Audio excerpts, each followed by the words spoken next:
So we were talking about sorry public interest and the Amartya Sen's concept. Okay.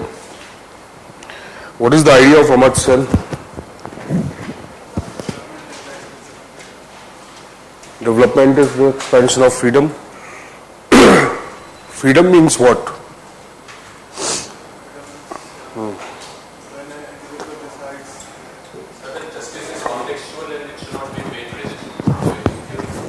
Okay, that is correct.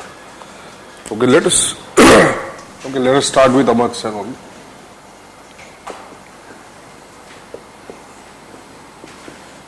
Okay, he talked about entitlements. What are entitlements?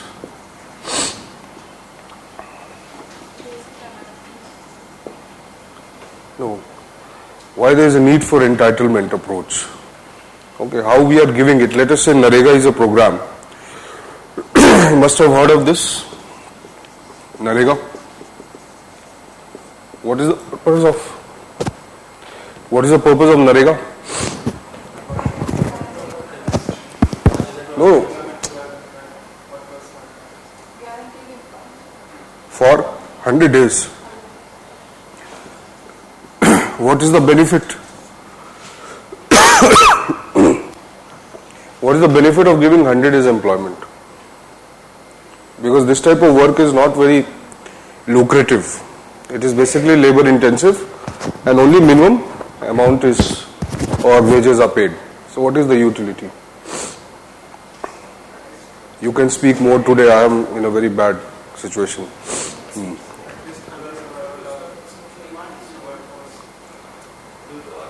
You need to at least provide a minimum survival package. You can ensure minimum survival. Okay, 100 days. 100 days is minimum. It is not maximum. Okay. In the disaster-prone areas, drought-prone areas, it can be extended to 150 days. Okay. So what is this doing? It is creating a kind of obligation on the state to provide the employment. So obligation means what? That state will have to do it, even if probably there is no productive work. Okay, that means that this program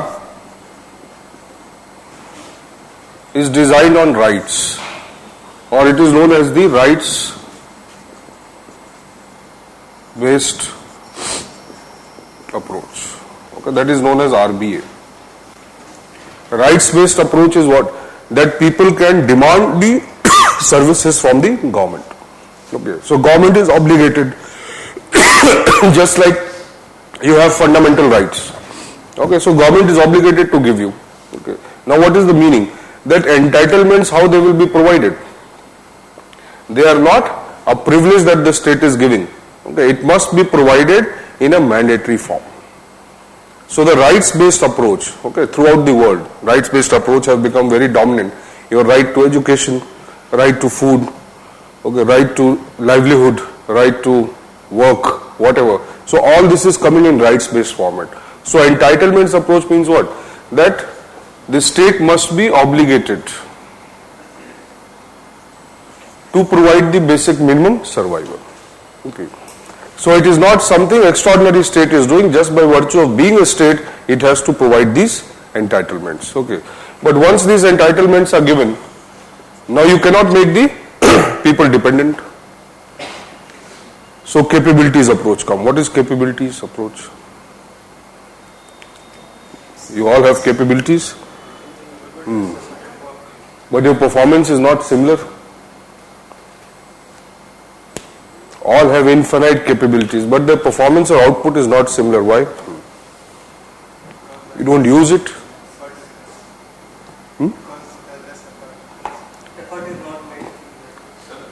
Let us say you make the same effort in this class, still the performance would be same. नहीं, सब कुछ same है मान लो, तभी भी output same होगा? क्यों नहीं होगा? कंपटीशन है, करेक्ट? भाई अपॉर्चुनिटी की भी लिमिटेशन है. So logic here is, he is saying that everybody cannot be made equal. Impossible. Okay. But we also cannot deny the opportunity. So what we can do, let us create the opportunity and let people become capable. So each according to his own. Let's say a person is unskilled. So what will the state do? The state will say that, okay, go get admission into IIT, become more skilled and get a job in TCS or Infosys. That the state cannot do. So what state will do? For an unskilled person, it will create an opportunity. For a skilled person, it will create another opportunity. Are you getting? So capabilities approach believes in developing capabilities of the people, and this capability will lead to the freedom. Whatever we talked about, the choice. So this capability will lead to the freedom. Why? Because now, based on his capability and the available choices, now he can exercise them. So if his capability is not enhanced and he is made dependent, so his choices would reduce. We had discussed yesterday. Fine. So his concept is what? His concept revolves around the improvement in various social sectors. Health, education, various recommendations he has given. Okay, regarding the health, education, policy implementation, okay, or even the how to economically, the economic growth models that we follow. So various ways he is saying that, okay, you enhance the capabilities, increase the choices, and people will exercise them. Okay. So you cannot make them dependent. That is not the way. Okay. Now see in Brazil, okay, see, Amartya Sen has worked with a famous person, John Ray. Have you heard his name? Who is from Delhi University? Here. क्या पढ़ा है तुमने? नहीं तुमने Ranchi university? No, he was in Delhi School of Economics also. Okay. You have studied from where? बताओ. हाँ? Engineering, B.Tech कहाँ से किया? Haldia. Graduate from? No, which university? Mithila University. B.Tech from? SRM. Hyderabad. Engineering from Tamil Nadu. Harissa. From Delhi University. No. BHU. B.Tech. Kanpur. IIT. Nagpur. Okay. Usmania. I mean PubMed. फिर भी PubMed पढ़ रहे हो? Pune. PubMed. IGNOU. Uttarakhand Technical University. B.Tech. From? Okay. So you have heard his name or not? Yes, sir. Where? He was in planning commission. He was planning commission. From Belgium. He was the advisor, expert for the NAC, National Advisory Council under the Sonia Gandhi. Okay, and also he has been associated with Delhi School of Economics. Okay, so they have worked together. Okay, so Jodre in Brazil there is a program. Okay, from where they have borrowed this concept. Okay, so Brazil is quite similar as far as India is concerned. Okay, but it has grown tremendously in the agriculture sector. Okay, processing, food processing. Almost 20 years back, almost the inflation to the tune of lakhs in Brazil. So within 20 years they reduced it. How did they do it? So they started promoting their primary sectors. Okay, but they diversified it.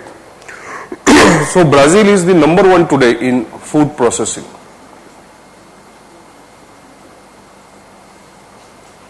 Okay, number one. So India should follow obviously this. Instead of promoting directly the agriculture, it must promote the technological upgradation of agriculture. Okay.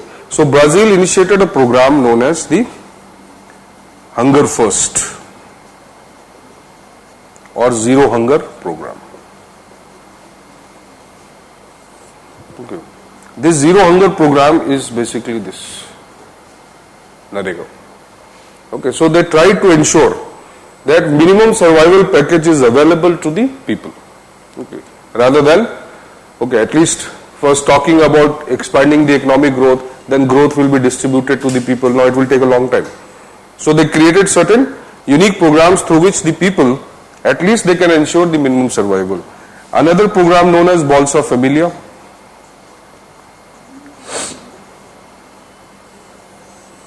Bolsa Familia is for,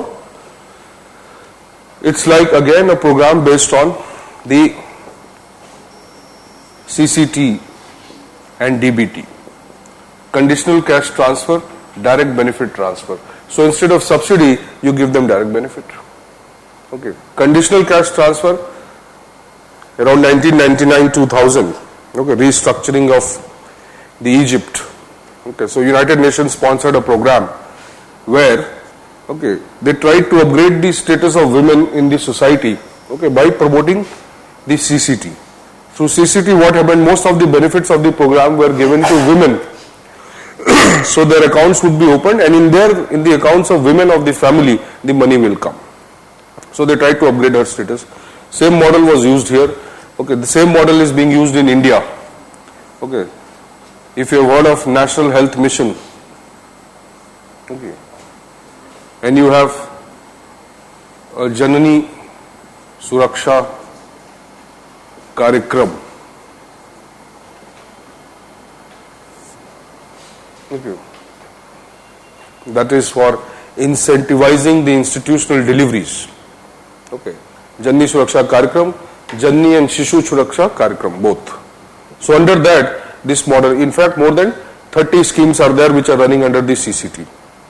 So through this, what they are trying to do, they are enhancing the capabilities of the people. So if a woman, let's say, is the recipient of the benefit of a particular program, so automatically her status will increase in the family. How? So how it will increase?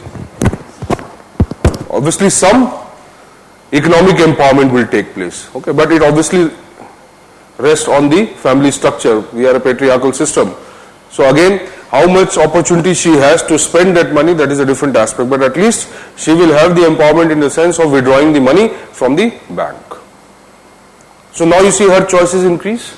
Let us say under NREGA, okay, if the income increases over the time, or at least women participates in the work, because there is a provision that at least 50% of the work. Earlier it was 33%. Okay, now it is like 50% of the work must be allocated to women under NREGA. Okay.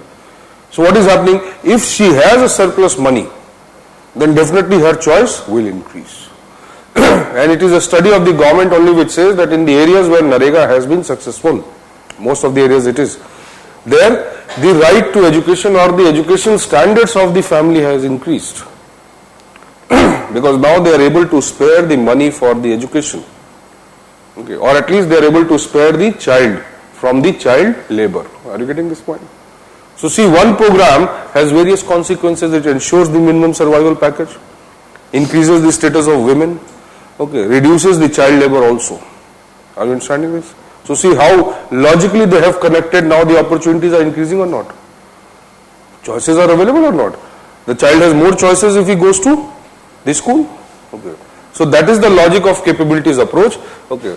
Obviously, a strong political will, administrative reform, and so many other things are also necessary, not just a program. Okay. So they have contributed a lot to the understanding or the modification of the way we were pursuing the reforms in developing countries, and many countries have been influenced by them. Okay. There has been another model of the SHG. Okay. So we'll discuss it later. But there is another model, SHG, which has also led to the empowerment of the women especially, and their economic status has increased. Okay, this much is understandable. Fine. Now, in the Indian context, you want to write few things, you write.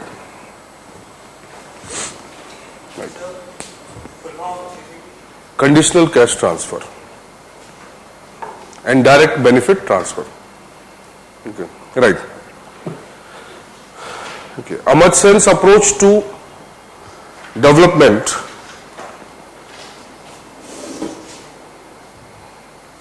Amartya Sen's approach to development relates to the expansion of choices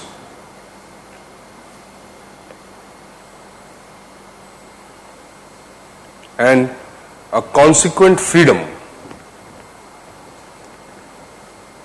to exercise this choice.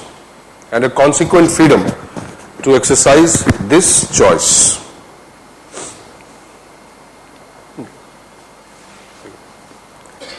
Right. His approach to entitlements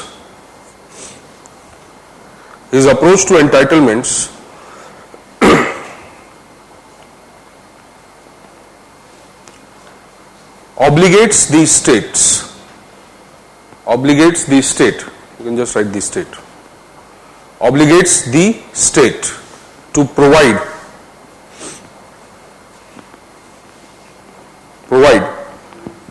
the basic minimum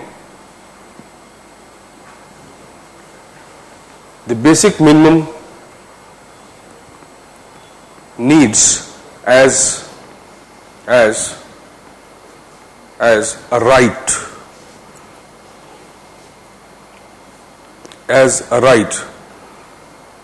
Okay. So most of the programs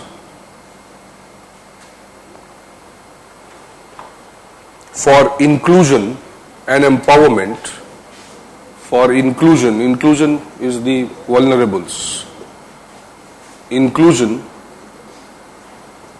and empowerment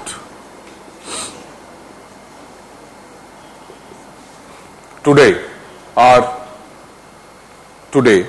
delivered in the rights-based approach.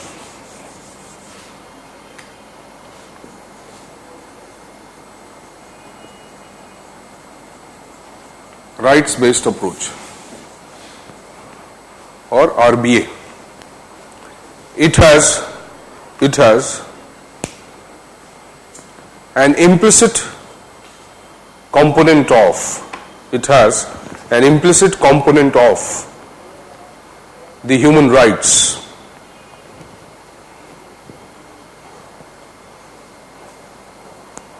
What are human rights?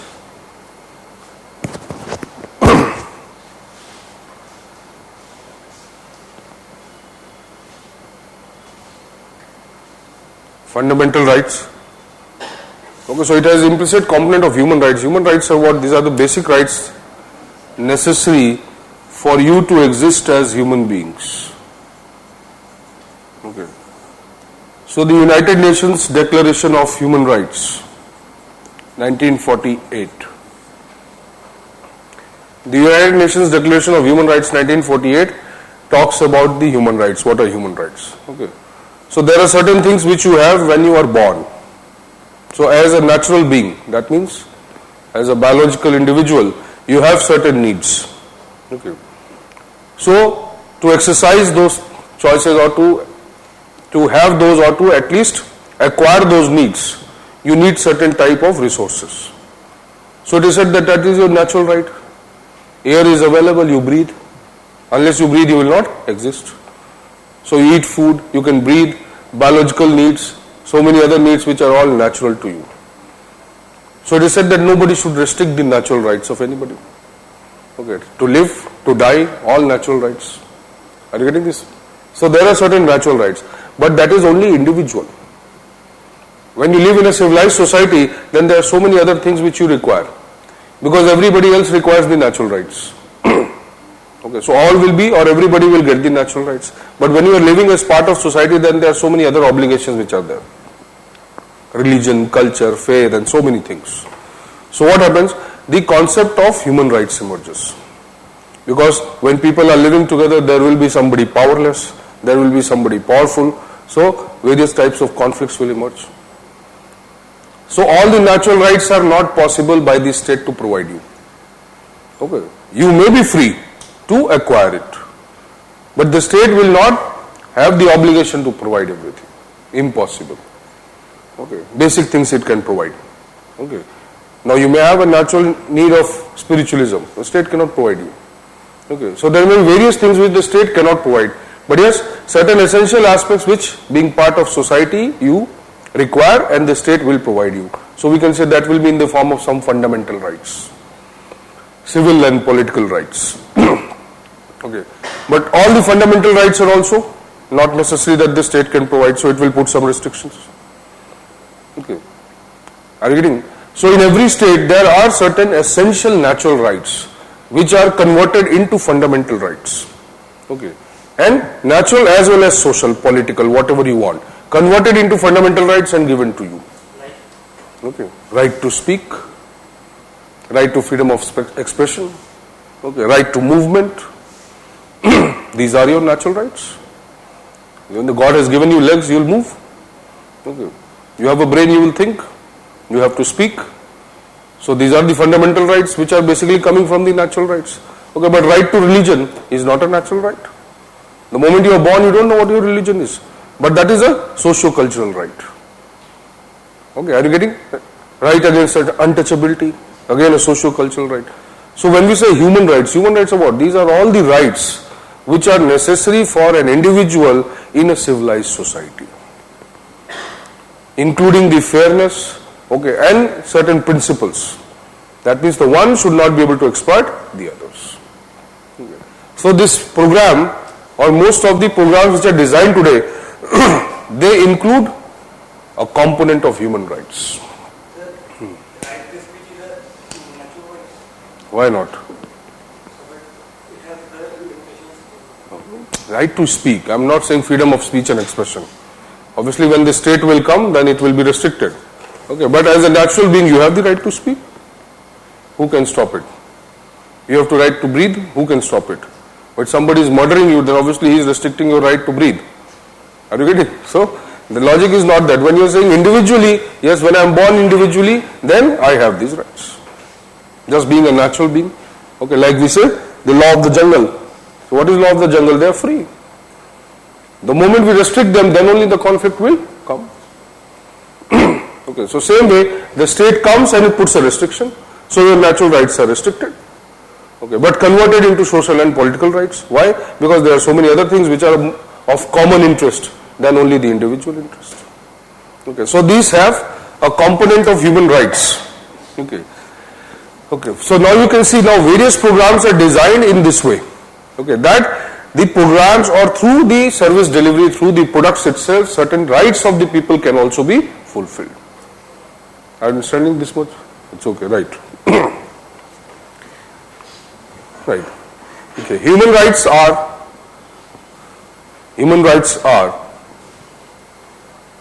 the necessary civil, political, the necessary civil, political and natural rights civil, political and natural rights which are required for an individual to live with dignity.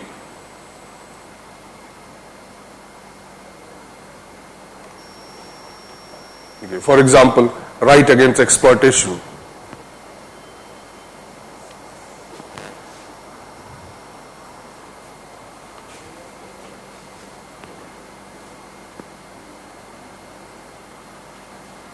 Comma. Right to right to life, right to free and fair, right to free and fair speech, expression, etc., etc. Okay. So entitlements will lead to the empowerment. Okay, that is the logic. That entitlements are not just some consumption needs. They are much more than that. Okay. Capabilities, on the other hand, what it does? It expands the scope of the entitlements. Okay. At the moment you are given certain basic things, then you are capable now to go to the higher level. Otherwise you cannot. You will fight only with the survival throughout your life.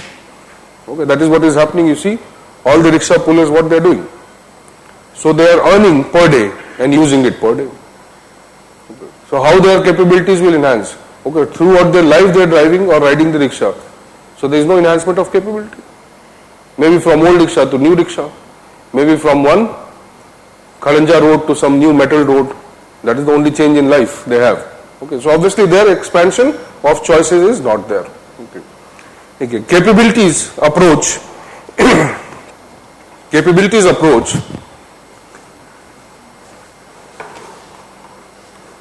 tends to increase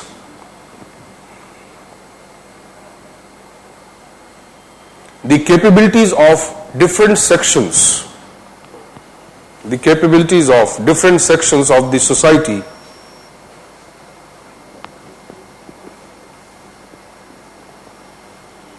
through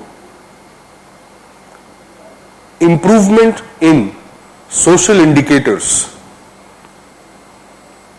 like health, education, employment, etc.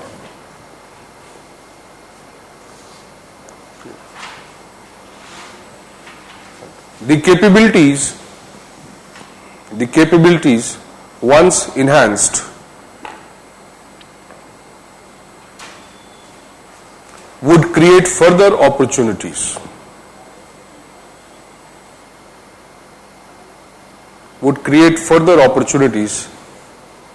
Reducing the dependency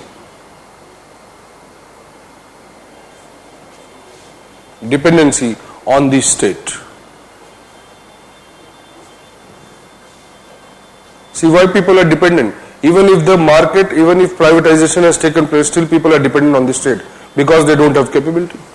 So if you are creating the alternative through the privatization, okay, so those people only who are capable can reap the benefit of privatization.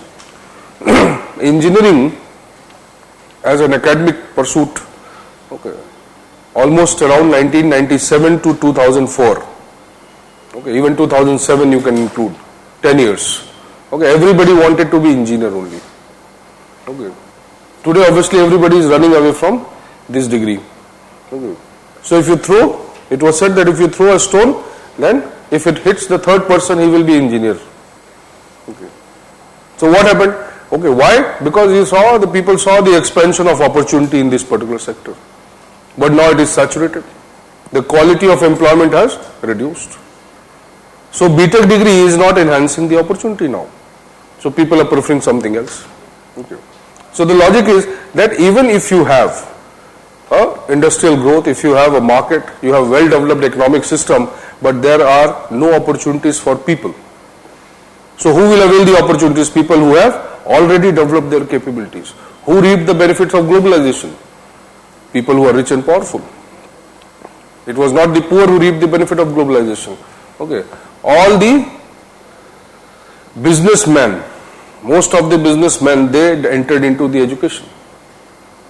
Okay. So you said somebody Uttarakhand Technical. Okay. So there is one university quite famous, I think, Uttaranchal Institute of Technology. The person is not even 8th pass because Mr. Joshi, somebody. So he is not even 8th pass. Okay. Or he would have done it later maybe. Okay. But he has created a big educational infrastructure. Okay. So see logically, okay, what has happened? Many people who had the money, they reaped the benefit of this globalization. Okay. So 70% of the mass, it is excluded from the impact or benefit of the globalization. So what he is trying to say, that even if you go for these alternative routes of development, who is going to get the benefit? The people who are already developed. This much is clear? No. So clear. Not required more than this.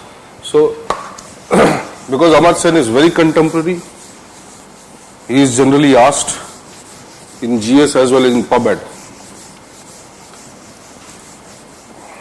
Okay, there is another contributor in the Indian perspective. Okay. Ambedkar.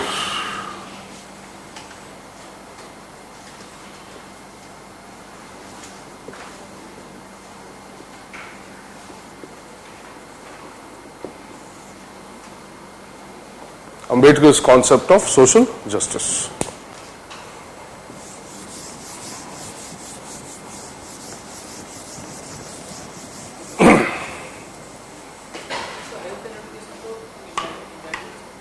नहीं नहीं, capabilities बढ़ेंगी जब indicators बढ़ेंगे. I mean you are healthy enough, ठीक है, तो entitlements तो basic पेट भरता है, ठीक है, लेकिन if you are let us say you have a disease, you have a problem, so अब कहाँ जाएंगे?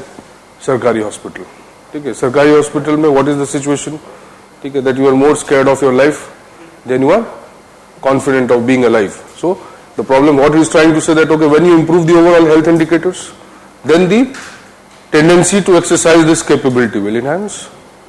ठीक है, बिना एजुकेशन के स्किल कैसे आएगा ये बताओ? तो बेसिक नहीं है वो हेल्थ, बेसिक है फूड, ठीक है, बेसिक है जो आपके एसेंशियल्स होते हैं, ठीक है. Let's say a person is eating now, late us से the ICMR, Indian Council of Medical Research, okay, it said that certain calories are the indicator of being an APL or BPL. So if you are getting less than 2100 calories or 2400 calories, then you are a poor. Okay. So yesterday also gave the example. So you can eat potato whole day. You cannot, but I am saying in general, people can eat potato whole day and they can say we have got the calories. But is it a quality of food? नहीं है ना. फिर उससे बीमार होगा वो बेचारा, बीमार होगा तो कहाँ जाएगा? तो उसके पास पैसा होना चाहिए, ठीक है. So he is saying that if you don't improve the subsidiary infrastructure like health, education or this, then capability is also restricted. Okay. So just giving you the skill is not enough. Thank you. Social justice, Ambedkar's concept, okay, see, while discussing the fundamental rights in the Constituent Assembly, so Ambedkar was asked that when you are providing the fundamental right, then why you are bringing the restriction on that? Okay. Why the restriction would have been there? Ambedkar was one of the biggest supporters of fundamental right in the Constitution. Okay.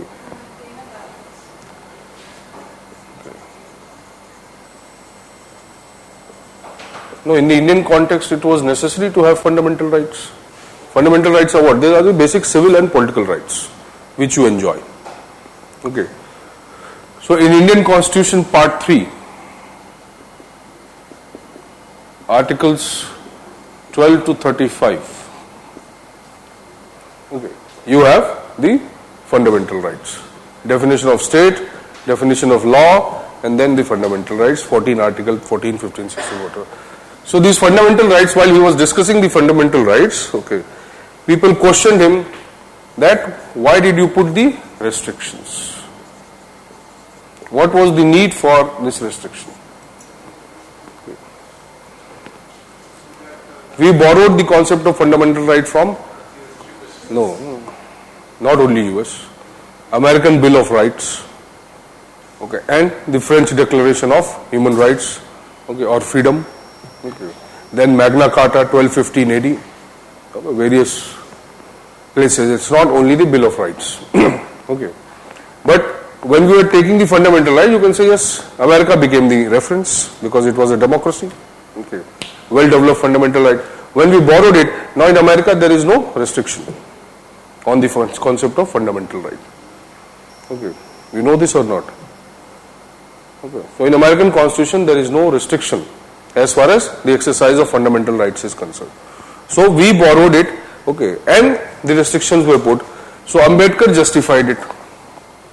Okay, he said that in American Constitution or the Bill of Rights,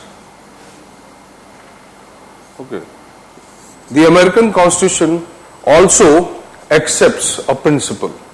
What is that principle? That principle is known as doctrine of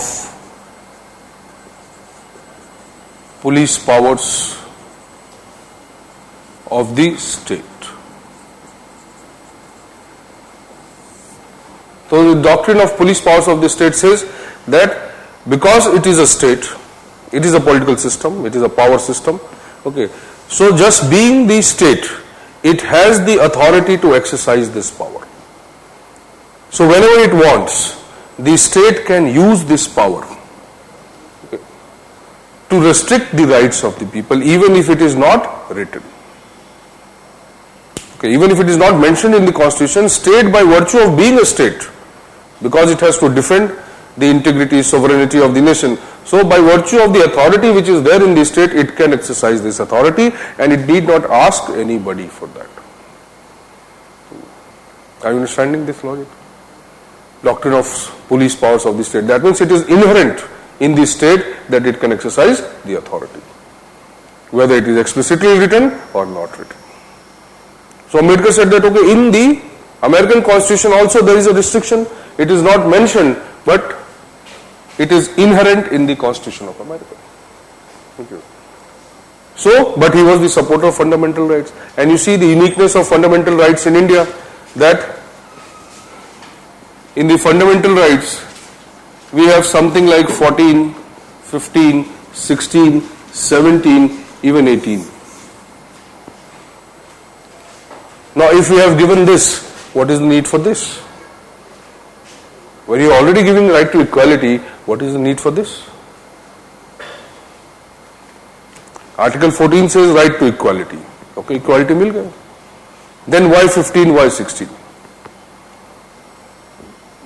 15 and 16, they increase the scope of equality or they reduce the scope of equality? How? No, they don't reduce. They specify. So Article 14 is a general equality. 15 and 16 are specific equalities. So logically, why this was needed? Because of the specific context of India.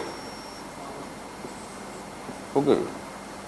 So our socio-cultural or the social structure was such that we needed this kind of rights. At least this protection against untouchability. We now see none of the constitution will find something, a provision like this. Okay, we're specifically defining, or at least not defining, at least telling, okay, there is something like untouchability and it should be, and people should be protected from this. So it was a specific context of India. Okay, although untouchability is not defined. Okay, Supreme Courts have given the interpretation. So Ambedkar's concept of social justice comes from his very idea or his debates of the constitution. Okay, staunch supporter of fundamental rights, staunch supporter or the critic of the caste system in India. Okay, then his idea of the democracy. Okay, so he's saying that the interest in India, or what is the public interest in India? So he's saying, unless we have this social democracy, we cannot have the political or even economic. Now see the preamble, economic justice, political justice, social justice. So he's saying, unless at the base of the political democracy lies the social democracy, we cannot achieve it. So he's talking about unless the social disparities are removed. Okay, unless the cultural disparities, unless the caste or these kind of systems are removed, till that time there is no utility of giving the political justice to people, right to vote, right to participate. What is the utility? He's saying when inherently there is a discrimination. So his concept of social justice or the public interest revolves around the idea of social justice. What is social justice? He's saying the most backward, the weakest, not the weakest but the backward. His notion is around caste. So he's saying the most backward, okay, people who are technically deprived or underprivileged in this society, unless they are brought at the forefront of the every program, unless they directly benefit from the decisions of the government, till that time the public interest is not served. Okay. So he is saying that we have to bring the vulnerables, the backwards, include them and make them the center of all the government decision making. Until that time the public interest will not be served. So according to him, the public interest in India is what? Is the interest of the backwards. Okay. And for that purpose you can say he denounced the Hindu religion, accepted the Buddhism, okay, coming from a Mahar community, Maharashtra. Okay. So backward community, his concept of social justice, now it has a very important influence as far as the various policies are designed in India. Okay. Your reservation policy and various other policies, reflections in the constitution itself. Okay. reservation for seats for backwards, political system, various things. So that also becomes a very important aspect in understanding that, okay, how public interest is visualized in India. So the moment government says that, okay, we are doing this, the first point of reference becomes that, okay, how the backwards or the people who have traditionally been underprivileged in the society, how they are going to benefit from this program. Okay. Is it a correct way of approaching the policies today? Demand for reservations coming from various quarters now. So was it a good move? Is untouchability still visible in India? Yes. Okay, why it is visible? When you have this as fundamental right and you have a law also, Protection of Civil Rights Act 1955, now amended. Okay, it is providing various protections. So how come the untouchability is still practiced in India?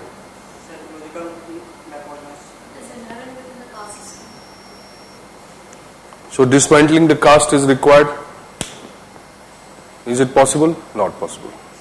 Because caste is a cultural entity. At the moment you are born, and even if you are, even prior to your birth, you witness the caste system. Various rituals which are conducted. The moment you are born, various rituals in particular caste. Okay, so what, you are indoctrinated into that. Okay, you cannot think beyond that. Okay, even if you get educated over the time, still there are so much of cultural and social bonds, okay, familial bonds, which will again force you into the caste system. So being a cultural entity, it is impossible. That is why there is a need for constitutional provision and statutory obligations. Otherwise people will voluntarily never denounce the caste. It's been almost 5,000 years now. So we have not, okay. The more educated people are, the more conservative they are. Okay. Right, few lines. Right. Okay. Ambedkar's concept of social justice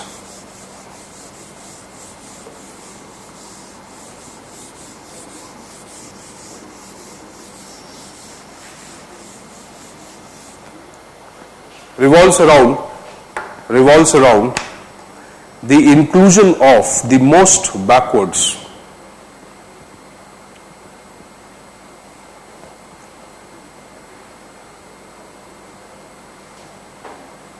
within any policy framework.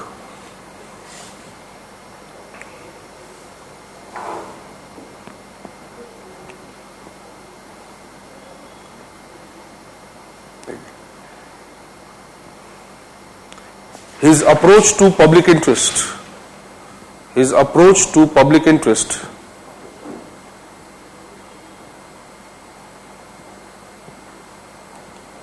includes the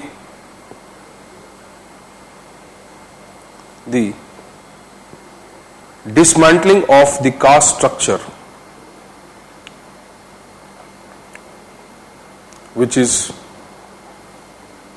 inherently exploitative. Inherently exploitative.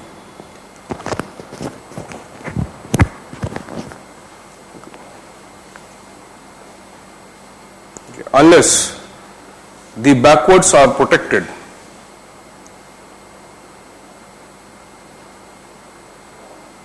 and affirmative policies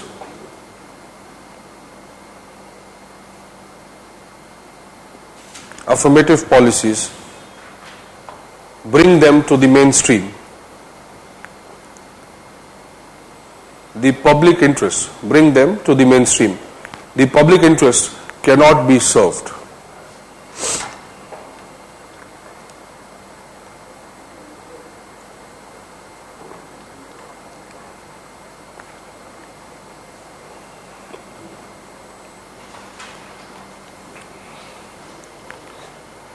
Okay. But this approach can also be criticized, okay, for neglecting the contextual aspects. So today the context is different. When the Britishers left India, the context was different.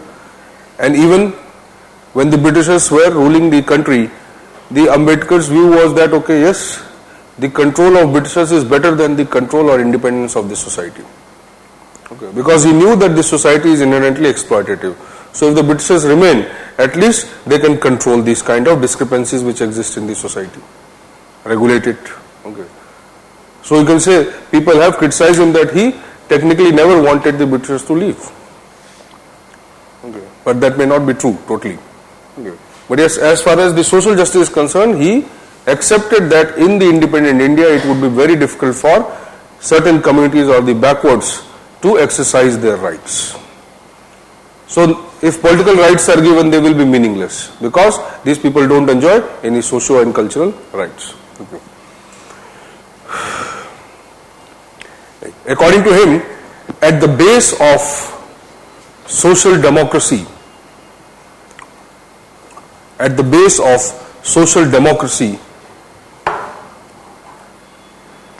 oblique justice, at the base of social democracy oblique justice,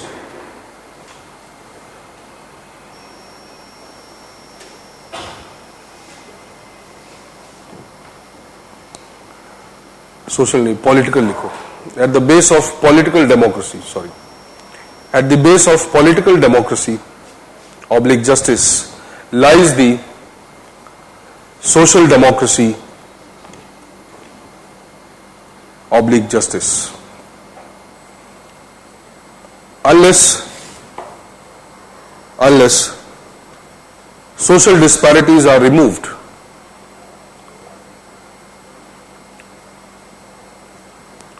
there is no meaning of political or economic rights. There is no meaning of political or economic rights.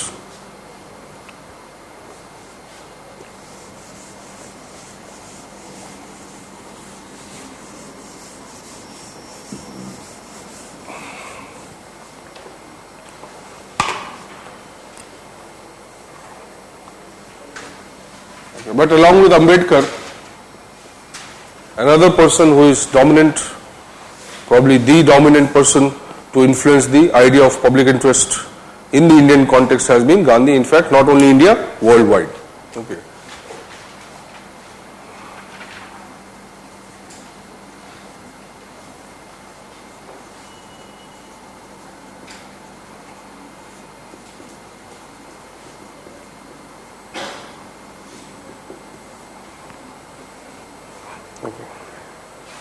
What is the Gandhian concept of development or the public interest in India?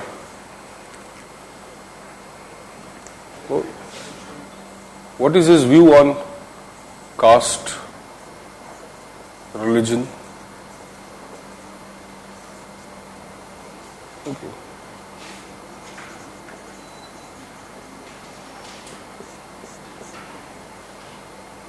Okay, he was obviously not against the caste, okay, but he did not support the exploitation in caste.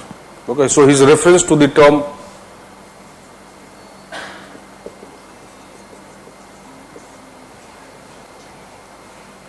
or use of the term Harijan was with specific reference to the exclusion of or the exploitation which these communities were facing within the caste system. So the word Harijan which he used was basically in negation to the status which they had in the caste system. Okay, so he cannot be saying or he cannot be said to have enforced the caste system, never. Okay. But yes, he never wanted the Hindu society to disintegrate. Okay.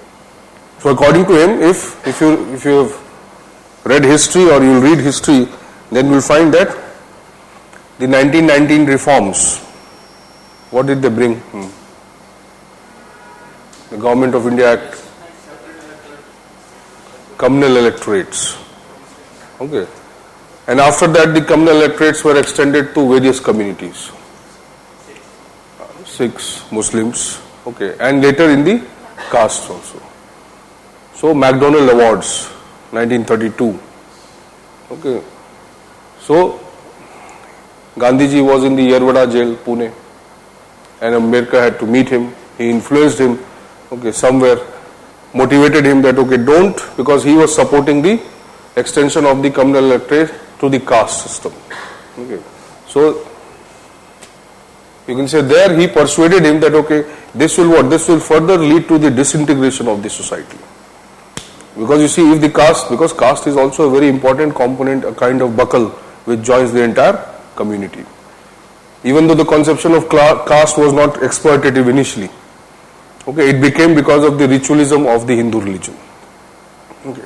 So his concept, we cannot say was the denial of the caste, but also it did not support the exploitation of the caste. Okay. As far as religion, so he was Sardhar Sambhav, he was the supporter of that. Okay. But for us, this is the most important aspect, development. Okay. So his concept revolves around the inclusion of weakest of the weak. That is the concept of Sarvodaya. The Sarvodaya concept of Gandhi, okay, you can relate it to the idea of public interest. Sarvodaya is the rise of all.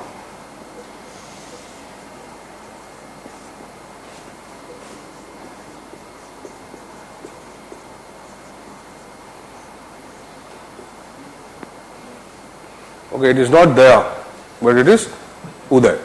So Sarvodaya concept, okay, the rise of all, you can say, is the core idea of the Gandhi's concept of public interest.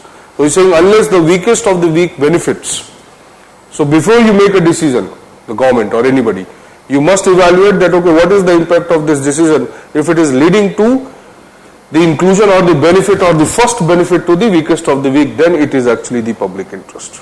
Okay. So for this purpose, okay, he highlighted certain things like concept of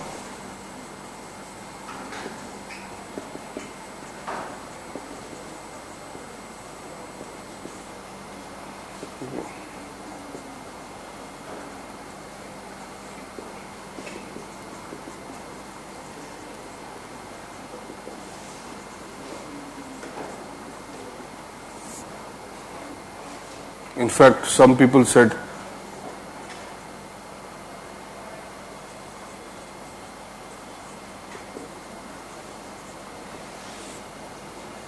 model of deindustrialization, okay, so that the rural economy can grow.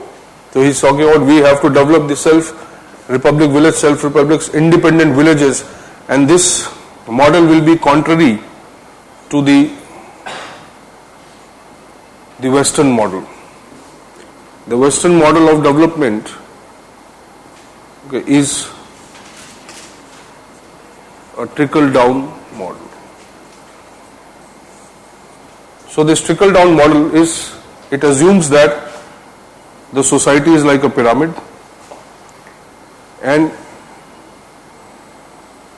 when the top will grow, okay, when the growth will take place at the top, slowly and slowly this growth will go to the bottom. That means we can develop certain centers of excellence, certain centers of growth, and slowly this growth will diffuse to the other areas, but this does not happen. Okay, that is known as the trickle-down model of development. So what happened in India? The same model followed, and we had various islands of growth. Your metropolis, okay, your big cities, million-plus cities, okay, or various areas which emerged, highly developed, okay, economically prosperous, okay, they became the islands of growth because from here the growth could not translate to the other areas. Various reasons were there. Bureaucracy may be inefficient, okay, political will was lacking, regional politics, many things influenced it, but ultimately this model could not bring about the change. So Gandhi was totally against this Western model of development or trickle-down approach, okay, and he favored his own model, the model of non-ascending circles.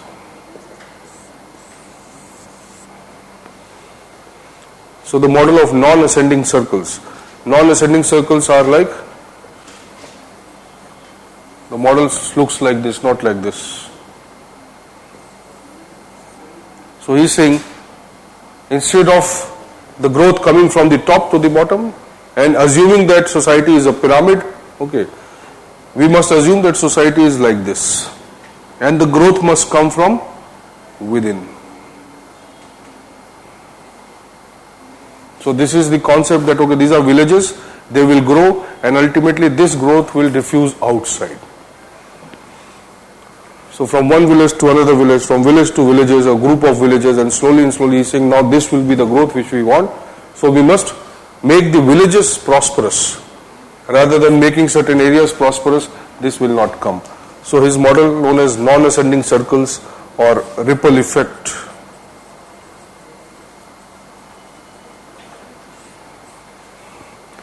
Where no region or community is above the other. That is the meaning of non-ascending circles. Okay, here what the society looks like, a pyramid, and at the base, maximum population, least resource. Here, less population, maximum resource. So that model is basically consumerist. This model is basically sustainable. So Gandhi's concept of public interest also includes, or economic growth, also includes the sustainable development model. That's why I said there is enough for everybody's need, but not for greed. So Gandhian model is probably most dominant, but we do follow it. No, you have DPSP in the Constitution.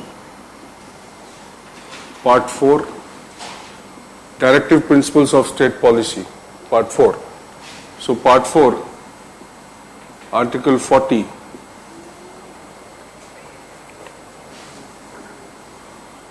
Organization of Village Panchayats.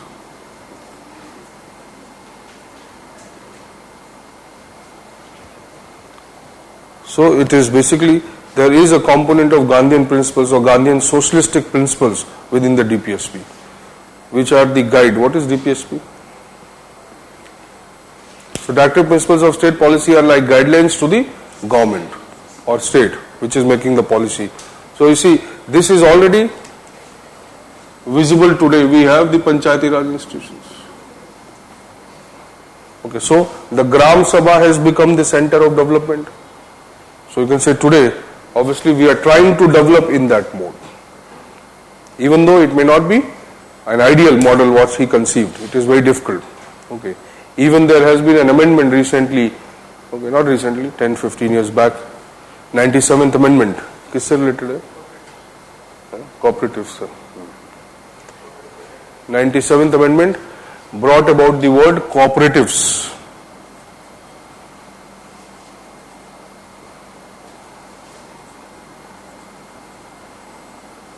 The word cooperatives added under Article 19. Freedom to form unions, associations and cooperatives. Okay, so again you can say we are trying to move towards this model. So Gandhian model is considered to be much more pragmatic, even though it is socialist in nature. Why it is socialist?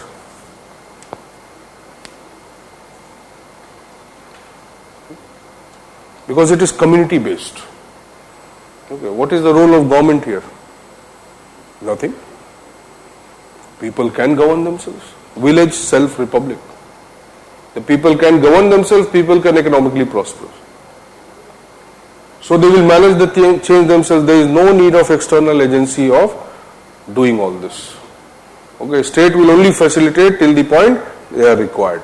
Beyond that, it will be the community which will lead the development. So public interest considered in this logic, okay, no doubt it is the best. Okay, but it smells of idealism. Very difficult to ignore the disparities, very difficult to ignore the capabilities, very difficult to ignore the existent, okay, economic, social, political and the diversities which exist in the society. Impossible. You cannot homogenize it. even though it is very local in nature. What he is assuming, that there is no inherent conflict between the people. भाई सब चाहेंगे तब होगा ना, सब क्यों चाहेंगे? There are people, there are groups which will try to have control over the power. There will emerge, there obviously certain communities which will be much more powerful than the others, and even if they will not emerge, they will be there, and they will try to restrict this kind of model. So Gandhi is better, or Ambedkar is better, or Amartya Sen is better, or Rawls is better. Who's better now? So if you get a question, okay, how do you define public interest? Okay. What is the difference between the Western and non-Western models of evaluation of public interest? Okay. Have you understood? Okay. So Gandhi better hai, nahi hai? No. Don't be biased. A neutral evaluation. It's okay, think about it. Okay, write one question.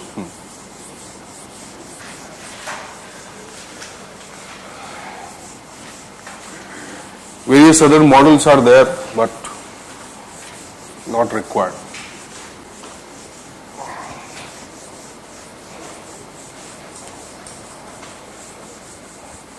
So public interest is a very grey area. Okay, some are conceiving that in terms of social justice, some is conceiving it in terms of economic development, some in terms of political and civil rights, something. Okay. But ultimately, yes, public interest means what?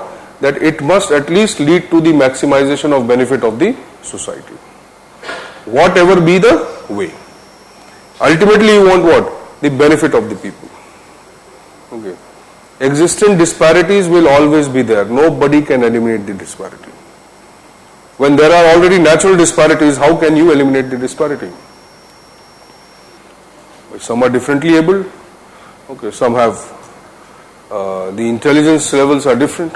Okay, species are more evolved somewhere they are not. So it is obvious that even the nature has disparities. Okay, you see the wildlife disparities hai ki nahi bhai? So what is the utility of having a deer when ultimately it will be eaten up by the tiger? तो rabbit से भी हो जाता, गोट से भी हो जाएगा.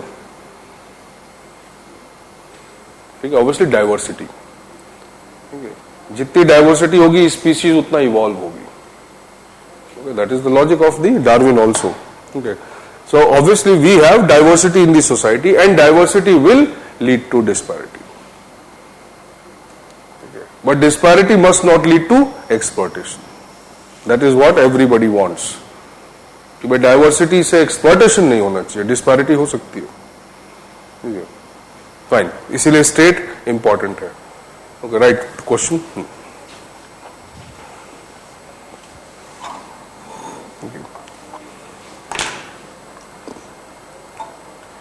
The concept of public interest.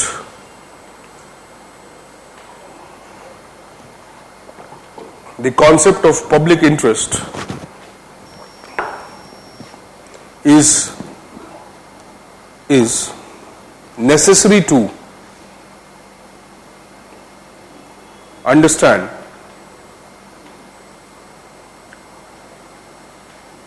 the scope of public administration. The scope of public administration.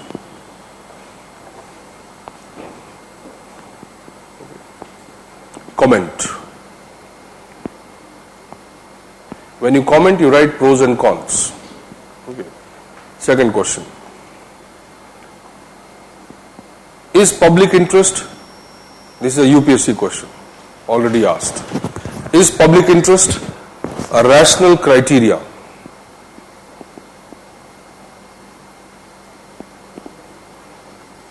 Is public interest a rational criteria to understand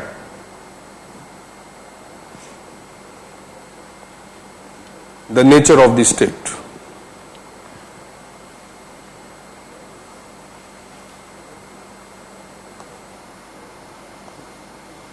Evaluate.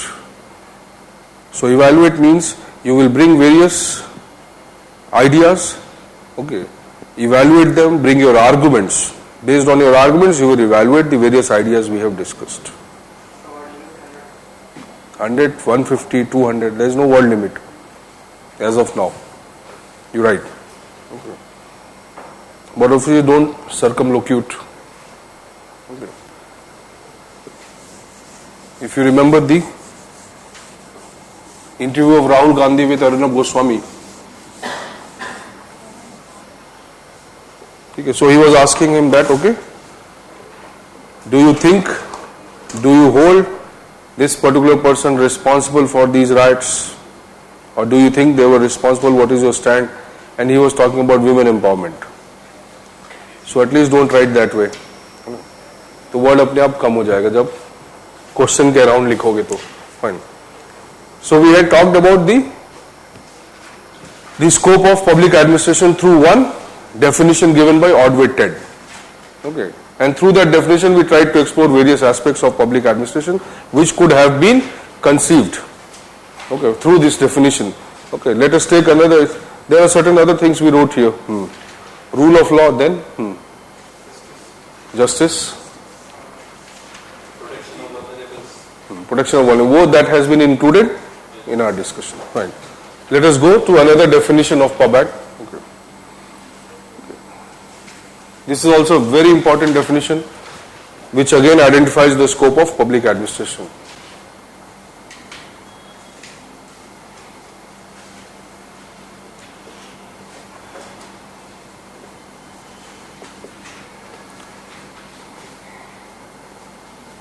If our civilization fails, it would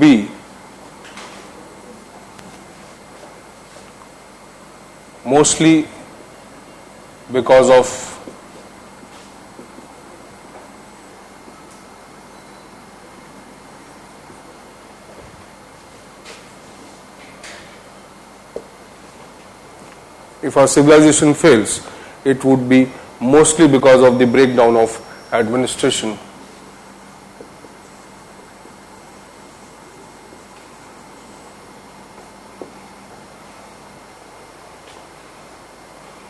W.B. Donham, Wallace B. Donham. So he's saying if our civilization fails, it would be mostly because of the breakdown of administration. Okay, what does this mean? Now he is linking the role of administration to the evolution or existence of the civilization. Okay, what does this mean? That okay, public administration is such a big institution? Is public administration so necessary, essential for a civilization, for a society to exist? Why? You see, any type of society which we talk about, which was organized, okay, be it the traditional societies or the modern society or even the monarchical systems, autocratic regimes, despotic regimes, democracies, communist regimes, any system requires an administration. Even if the communist and the other socialist system, they say that okay, there is no need of administration, okay, there is no need of bureaucracy, there is no need of state, even they have the administration. So he is indicating to the logic that administration is not just necessary for fulfilling certain ends, but administration provides the continuity to the civilization. The political systems may come and go, but the administration remains. In fact, there are theorists who are saying that it is the administration which is necessary, not the political system. Is it true? But today we cannot accept it. Okay, obviously administration must be an agent of the political system. Okay, so write few things related to Donham, what he is saying. Right.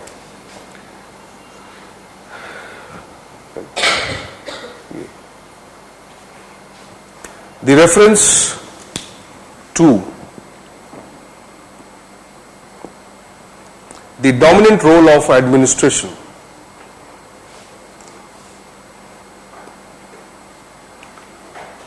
in ensuring the continuity of civilization. The continuity of civilization through the transmission of values,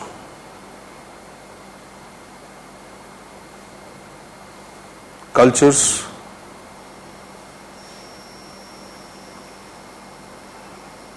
traditions, etc.,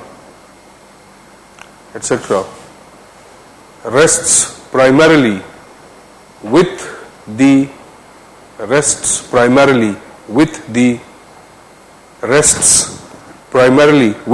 public administration.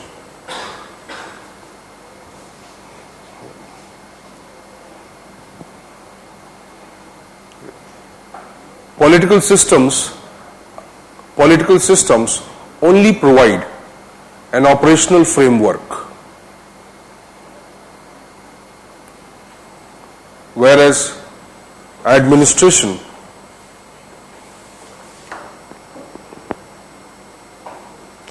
only provides operational framework, whereas administration ensures the stability and the continuity of this framework.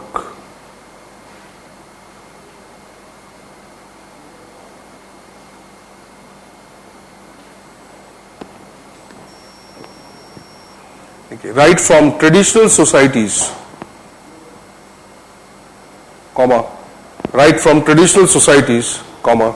monarchical regimes,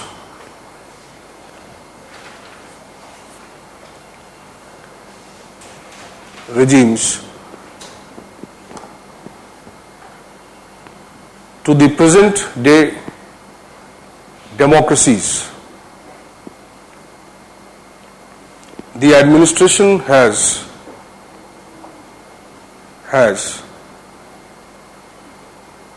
evolved along with the political and social systems.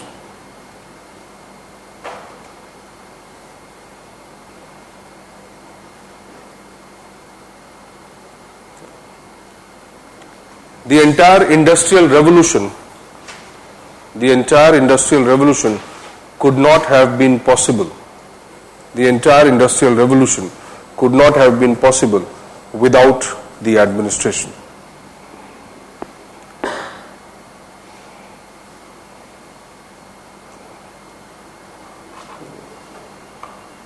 It holds and propagates the civilizational elements. It holds and propagates the civilizational elements. Okay. Whatever documentation you do, whatever the administration does, if in the British India also, whatever activities were done by the administration, okay, they have remained with us as information, data, documents. So who were actually protecting it? The administration. Who were doing it? The administration. So whatever the continuity of experience is there from one system to another, or maybe one administrative system to another within a different framework, whatever that continuity is the information which is necessary for any civilization to exist. How do we know what our forefathers did? Obviously through the continuity of the administration, whether coming under the Sultanate or the Mughal or the British or this, we know that, okay, yes, their evolution or socio-cultural elements have evolved like this. So he's saying that it is the entire civilization. There is another perspective which says, okay, if not survival, but at least the evolution. If not survival, but the evolution is primarily, or it rests on the public administration. Again, you can write. Another perspective is that if not survival,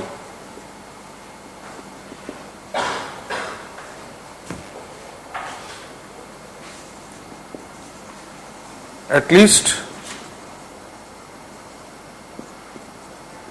the evolution of, if not survival, at least the evolution of society depends upon the art and science of public administration.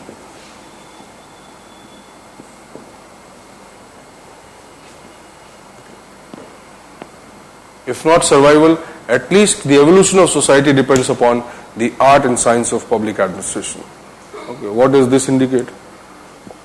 Now this definition has obviously, it is not as suggestive as the earlier one. It is not dominantly protecting the public administration, but if not survival, at least the evolution. What does it mean? That administration is a change agent. It may not provide the stability, but at least it will provide the change. So you cannot evolve, you cannot change unless you have an administrative system. Okay. So various scholars, not only from the perspective of the administration being a means, they have not tried to define power only as means. They are taking public administration at a totally philosophical and ideal level. Okay. Why should it be? Why they have conceived of POBAD in this way?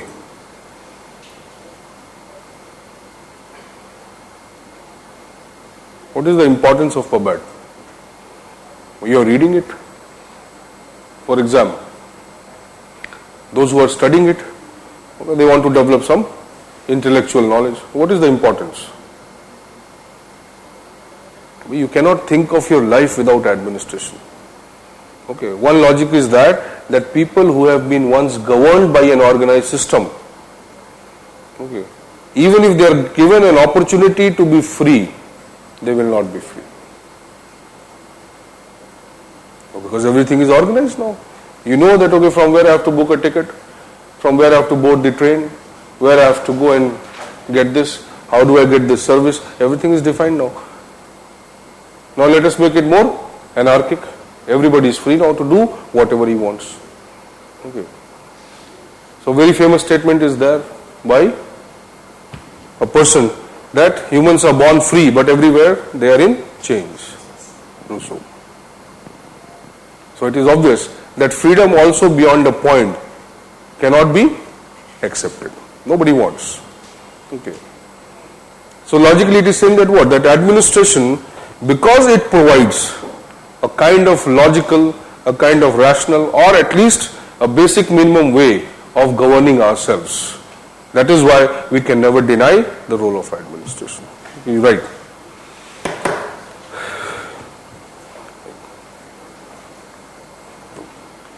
Okay. The societies, just below this you write, the societies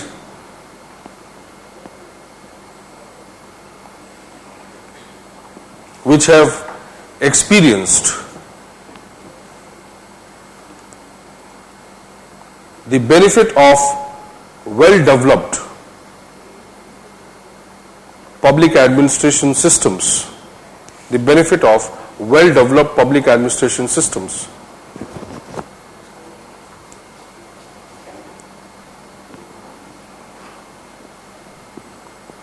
can never be governed, can never be governed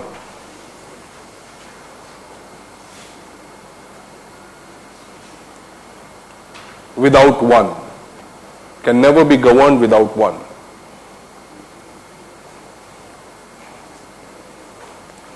It provides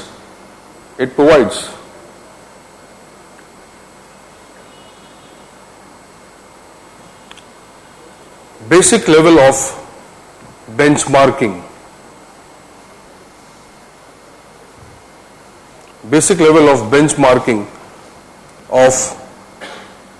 of goods and services,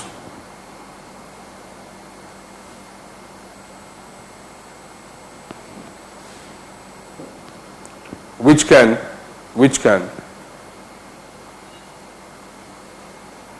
easily be understood by the citizens.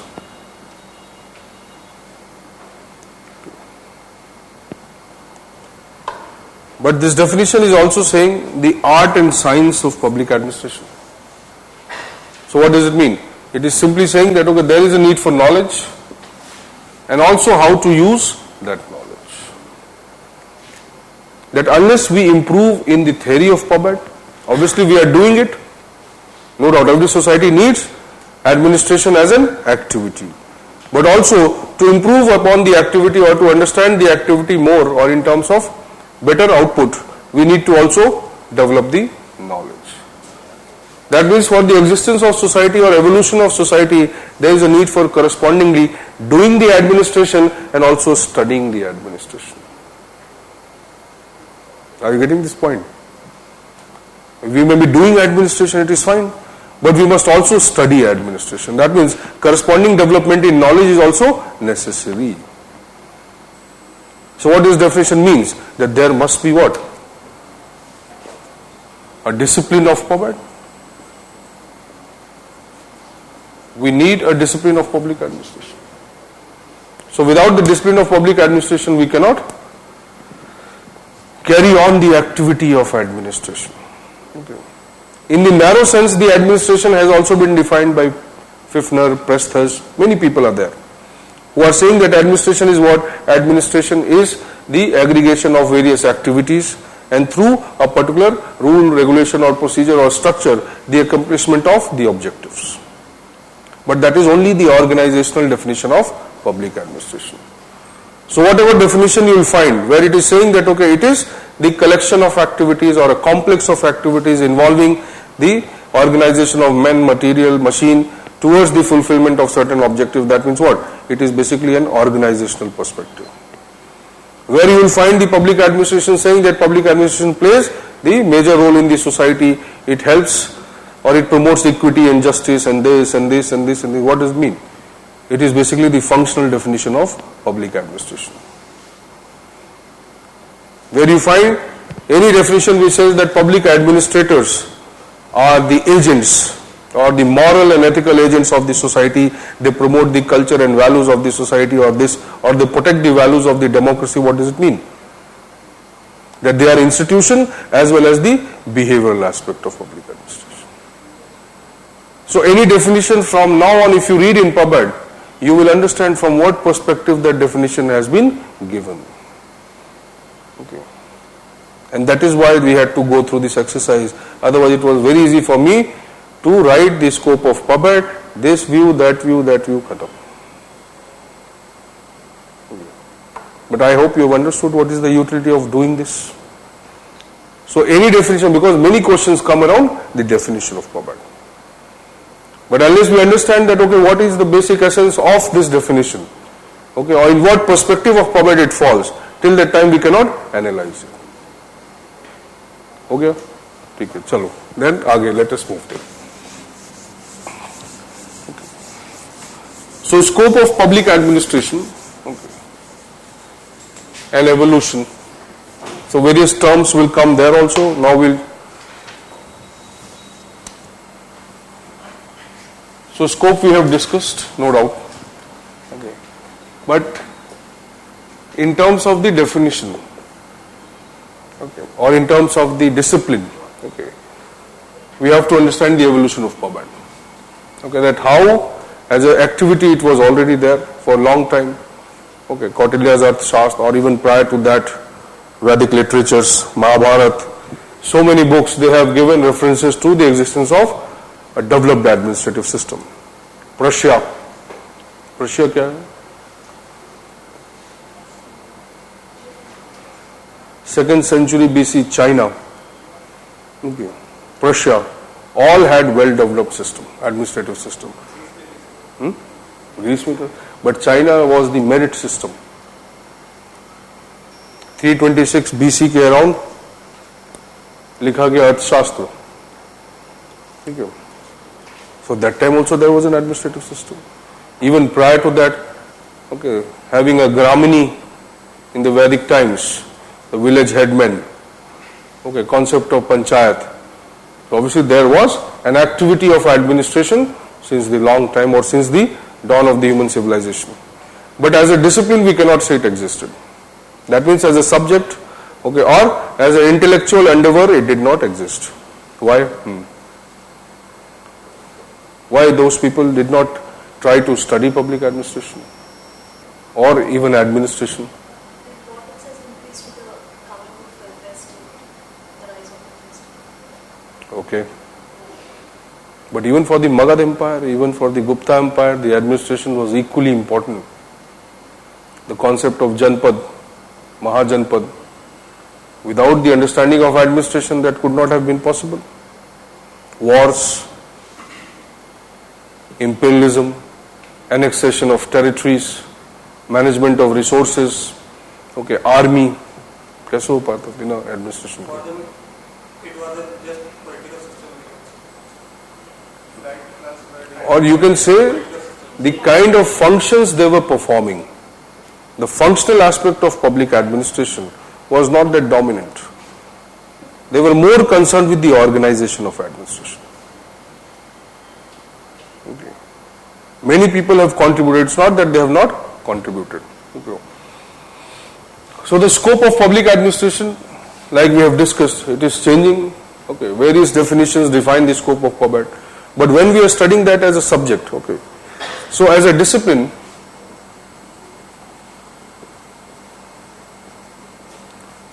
the public administration owes its origin to the Europe and US. Okay.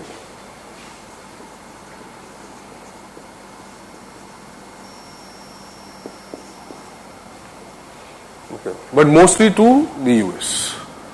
So in Europe, okay, we have discussed France, Germany. Okay, they were more developed, well-developed administrative system, even though the purpose may be very different. Monarchical regimes. Okay. The use of administration was mostly for various activities, wars, and this stability, control of the society. Okay, but they were well-developed in terms of the principles. Okay. They had evolved to an extent that they could understand the various dimensions of the administration. So in France, okay, in the beginning of the 19th century, okay, somewhere you can say 1820s, there was a movement known as the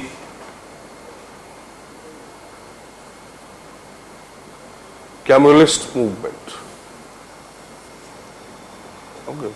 Cameralist movement, you have heard of bicameral, unicameral. What is cameral?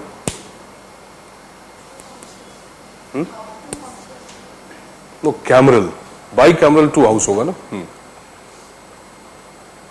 Cameralism क्या है?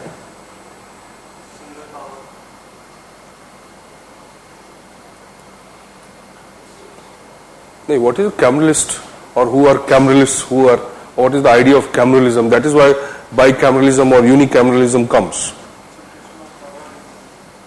Concentration, deliberation, decision making and deliberation. So decision making through deliberation. It cannot be a single center of power. फिर तो centralized ही हो जाता है. But cameralism as a concept talks about deliberation and decision making. Basically, it was like a political movement only. Okay, but Cameralist movement in France was not about just political reform. It was one of the first movements in Europe which was for the civil services reforms.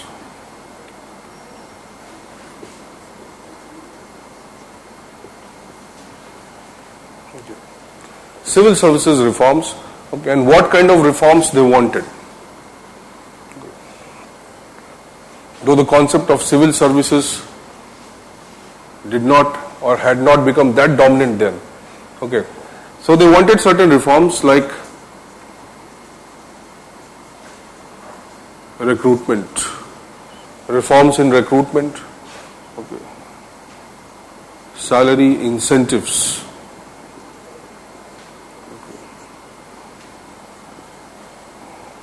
role and responsibilities,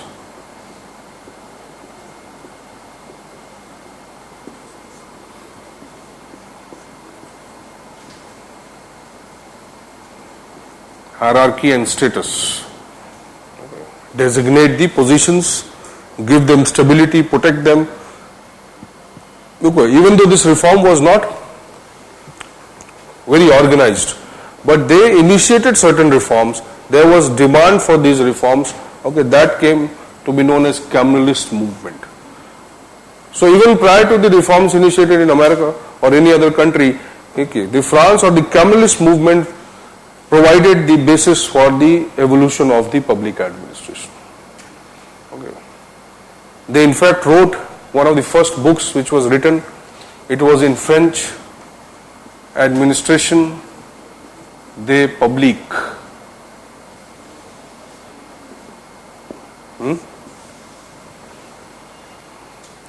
Okay. 1812 around. One of the first books written in public administration. Okay. Because we have already written the name of L.D. White, but that was basically with context of US, okay, and in English. This was written in French, so it could not become that dominant. So Administration des Publics book written was basically a kind of consequence of this only. And in fact, in this book, you can say it tried to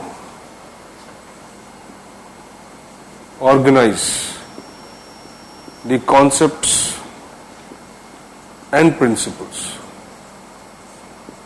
of administration. This book tried to organize the concepts and principles of administration, but mostly from the or obviously from the European context. But in Francophone tradition, we have already discussed, the professionalization of civil services took much faster than the Anglophone tradition, but that was basically a kind of rigid system. Okay. Whereas the democratic systems, the administrative system was not that professional, but it was more in favor of the people. Okay, so this book, even though it was considered to be the first book in public administration, okay, it could not become that famous because the undercurrents, the cultural aspects of the European societies. Okay.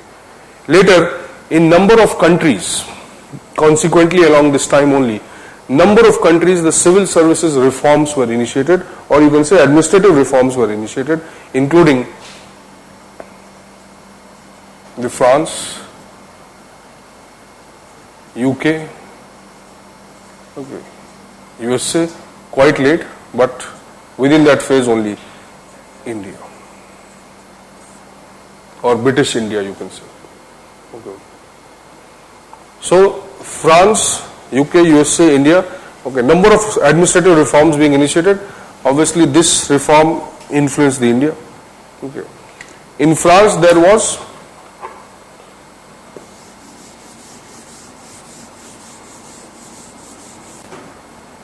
a system known as sale of office. This was the administrative system which dominated the France till 1860s, known as the sale of office system. Sale of office system, all the administrative posts were sold to the highest bidder. Okay. Whatever the administrative posts were there, okay, they were sold to the people. They used to be sold to the people with the highest bid, and for a particular period of time that person used this post to obviously generate revenue, the money he has spent on occupying or bidding for this particular office. So obviously this system was what? Again a kind of corrupt system.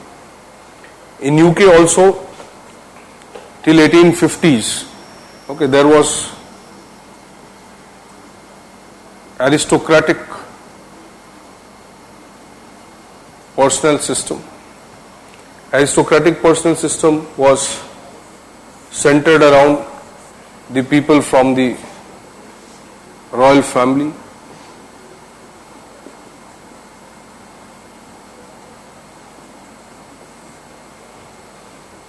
Okay. So they used to dominate most of the administrative posts. So even here also a kind of patronage existed, no merit system. Okay. USA till 1880s, okay, had spoil system.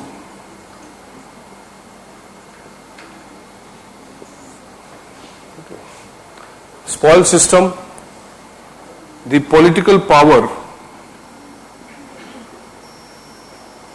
was considered as spoils. Spoils, just like spoil of war, to be distributed between the loyalists. So the political power distributed amongst the loyalists.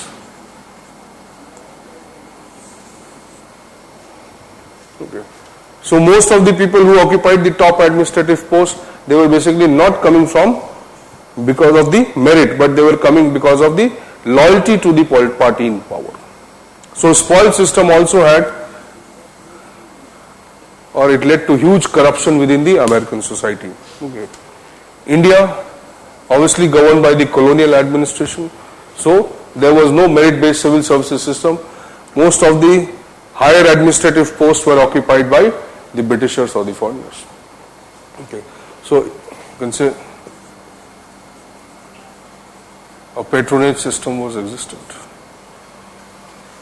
So you see, in the later half of the 19th century, most of these countries or major countries of the world, they underwent the civil services reforms or administrative reforms, you can say. Okay. Because of that, or because of these changes, so you see the merit system introduced in France, okay, around 1857. There was a report, two reports were submitted. Okay, one is the famous Macaulay report and one is the North Cone-Trevelyan report. North Cone-Trevelyan report and Macaulay report, they laid the foundation of the civil service reforms in UK. When this British civil service reform took place, obviously it influenced the reforms in India also. In USA in 1883, okay, this spoil system was formally removed, okay, by a reform known as Pendleton Act. Okay. So it's by the end of the 19th century, most of these countries had embraced the merit system. Okay. So you can say that because of the administrative reforms or the existent corruption or the existent failures, okay, they led to the administrative reforms. Because of these reforms, what happened? A kind of consciousness got created. They understood that administration is a very important activity. The moment we reform the administration, the moment the consequence of our decisions will change. Okay. So these movements towards the reform, they created a kind of consciousness towards the study or something like a subject of public administration.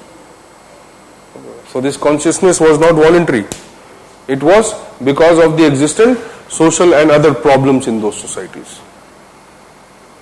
So they realized, either through the role of various theorists, okay, various people who contributed, European philosophers, okay, Renaissance philosophers, many people contributed to the study, understanding of the political system and the administration.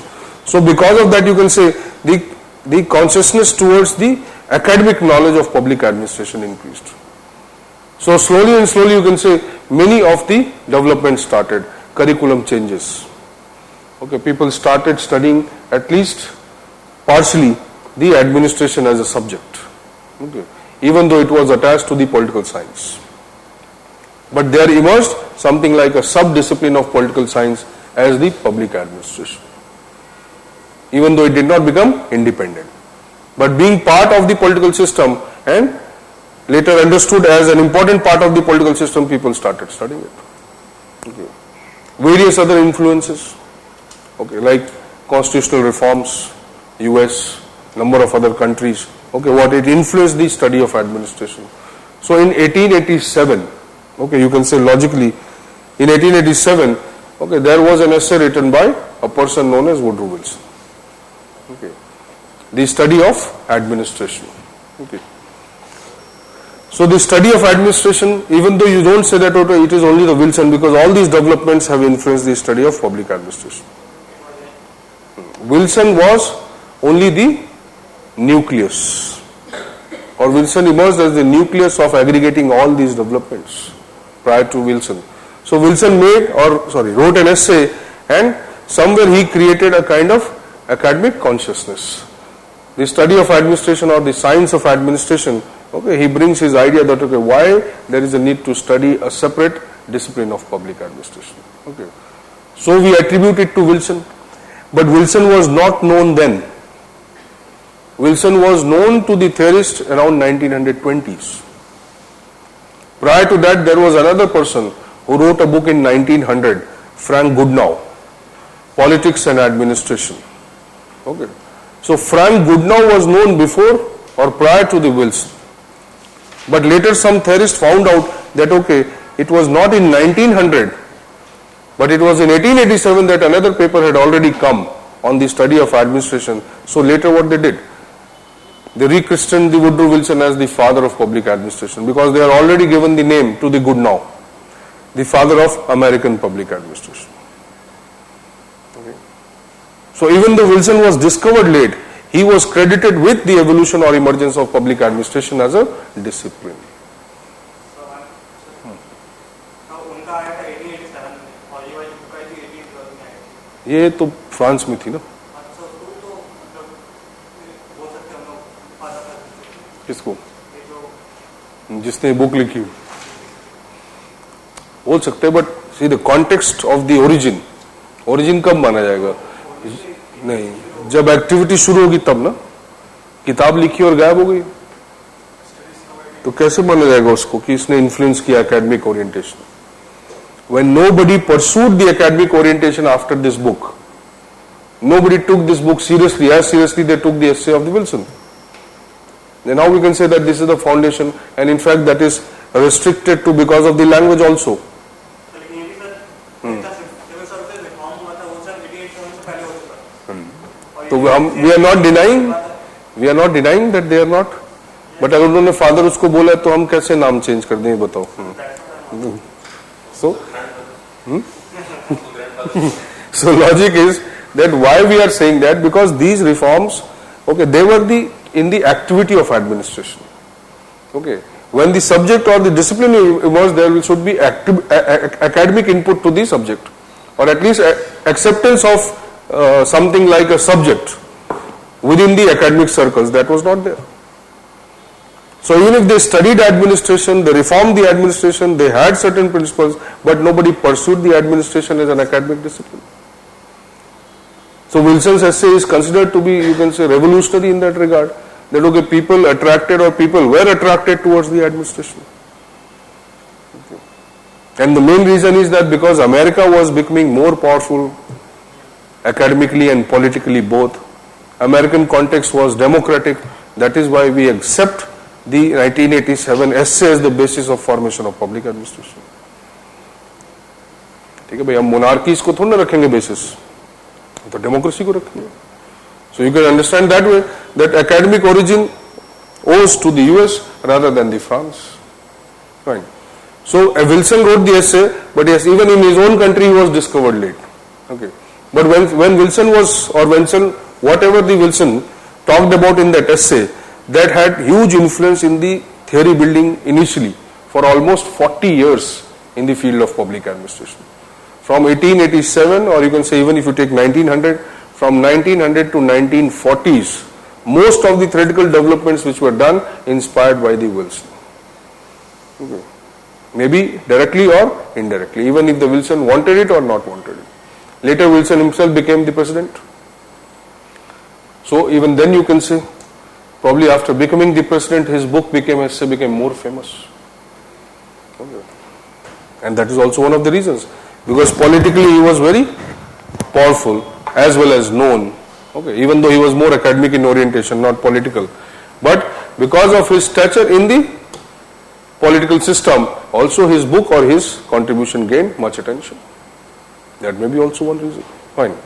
So you can say that the evolution of public administration as a discipline can be attributed to Wilson, but he was not the only one who contributed.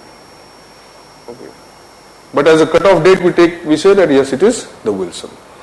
Reasons: it was democratic context.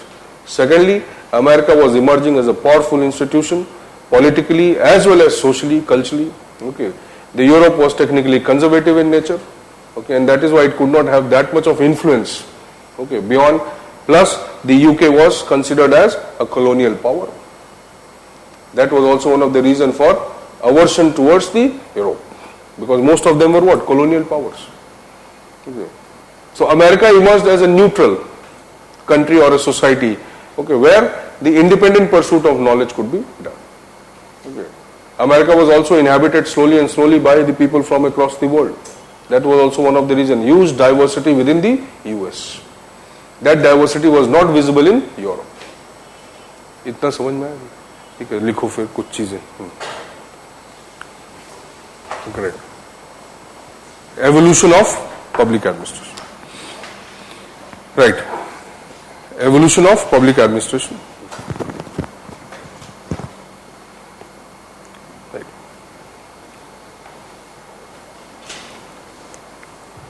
Okay. Various civil services reform movements. Various civil services reform movements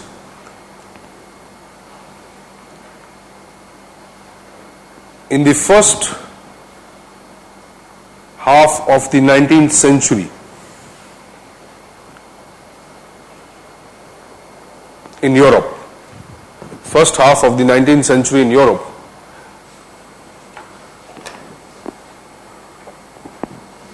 like the Cameralist movement,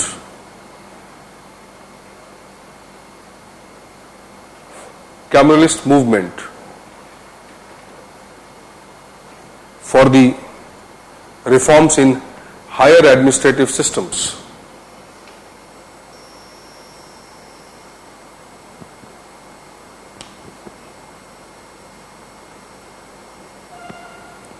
In France and Germany.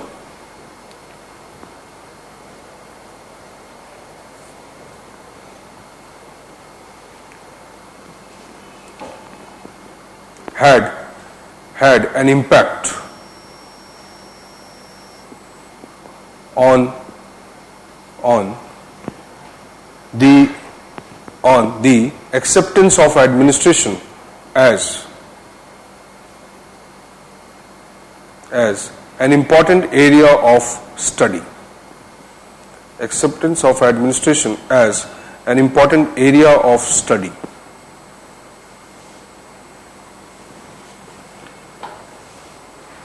One of the first books, the Administration des Publics.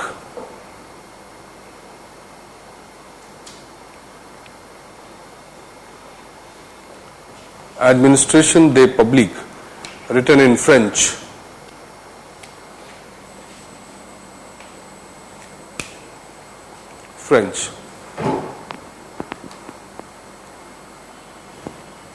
Tried to understand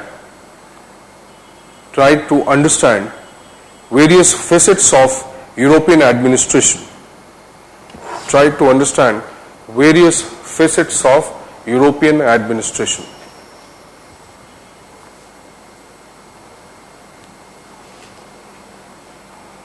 Like structures, procedures,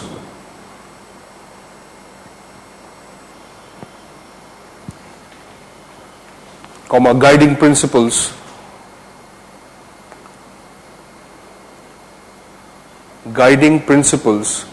and the basis of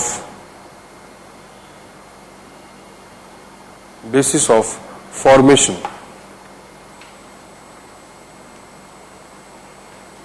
Okay. But it could not create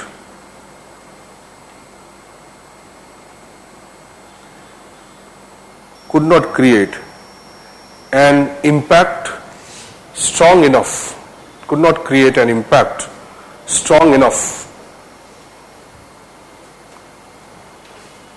to initiate the academic study of public administration.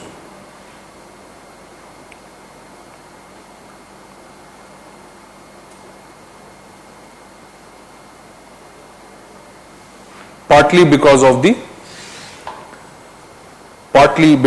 the language and partly due to non-democratic context of Europe.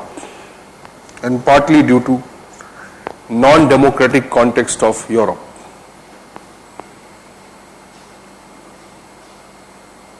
Non-democratic context of Europe. Okay. In the later half of the 18th century,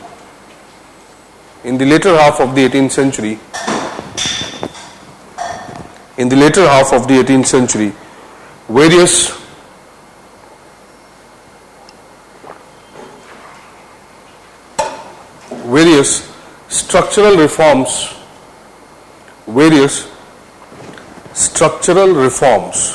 in the later half of the 18th century, various structural reforms were 19th century, various structural reforms, later half of the 19th century, various structural reforms were initiated in France, UK, USA and British India.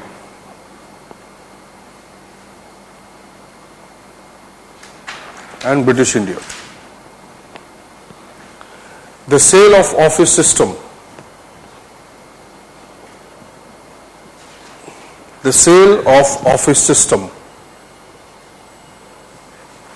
In France was replaced by a merit system in 1860s.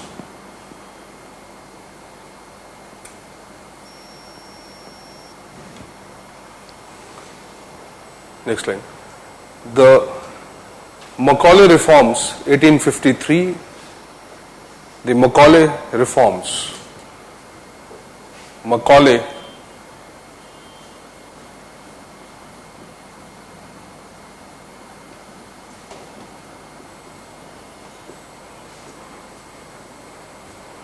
(1853-54) and Northcote Trevelyan report.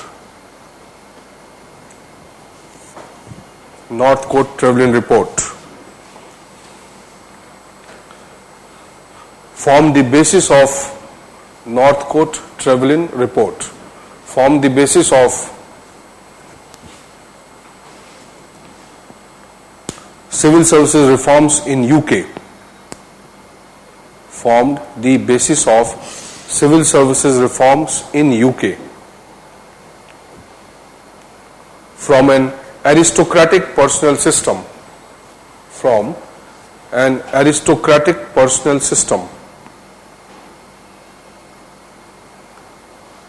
To a merit-based civil services.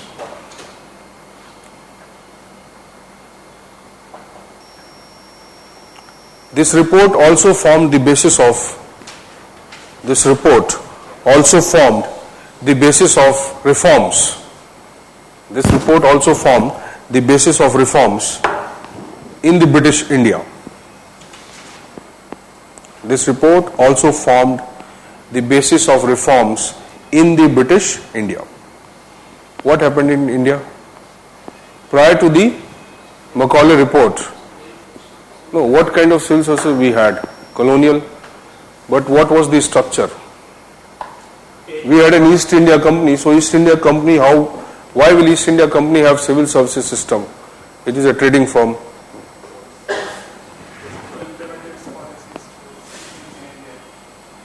So why did it create a developed administrative system? 1772 Collector's Office, 1776 Municipal Corporations. Okay, then the Commissioner's Office comes. Okay, court is established, Governor General is established, Board of Directors established. They had acquired the right to collect revenues Right. in 1760. They were getting very richer and they were impacting the government. Correct. You're correct. भाई दो चीजें हैं, ठीक है. One is the निजामत. निजामत क्या है? Administration of Territories. police. मतलब basically administrative territory. एक है दीवानी. So when the Britishers entered India, okay, so they had to, obviously they entered as a company. Now company does not require an administrative system, at least it may have a management system but not an administrative system. Okay, it requires powers for internal operations, not for powers for external operations. Okay. But East India Company was a trading firm, registered, it was a private limited company, okay, registered in UK, okay, with 21 directors. Okay. So its basic operation was what? Only economic activity. But if you see the East India Company structure initially when they entered India, okay, it had an elaborate structure. Clerks, head clerks, factors, merchants, likewise a huge hierarchy. Okay, obviously why? Because the scope of trade was so big. And in fact they had not come only to occupy India. Okay, they had come to occupy everything which is towards the east of the England.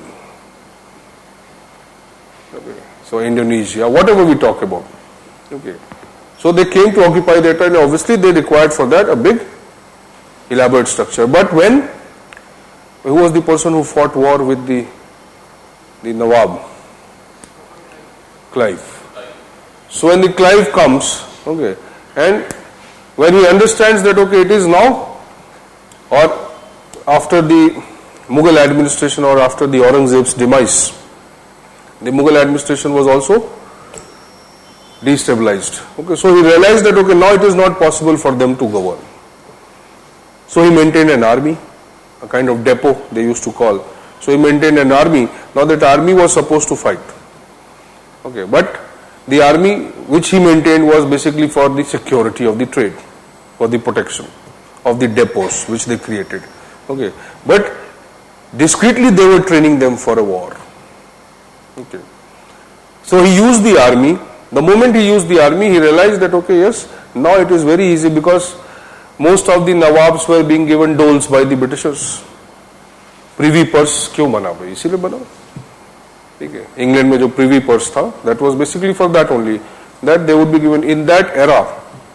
See, the Nawab of Bengal was, or Murshidabad का जो था भाई, he was given 21 lakh rupees as a kind of pension by the Britishers. Huge money, obviously. Okay. So you see what they did. They made them dependent on themselves. And they said, you don't worry, we'll take care of the Diwani rights, that is the revenue administration. Okay. But can somebody take care of revenue without having force and authority? Impossible. So what they did, slowly they oriented themselves to the control of the Nizamat also.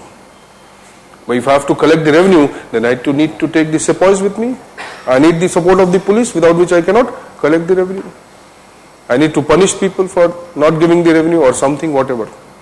Okay, so now see how they entered into the Nizamat. The moment they entered into the Nizamat, that is the territorial administration, okay, that very moment the need for the administrative system.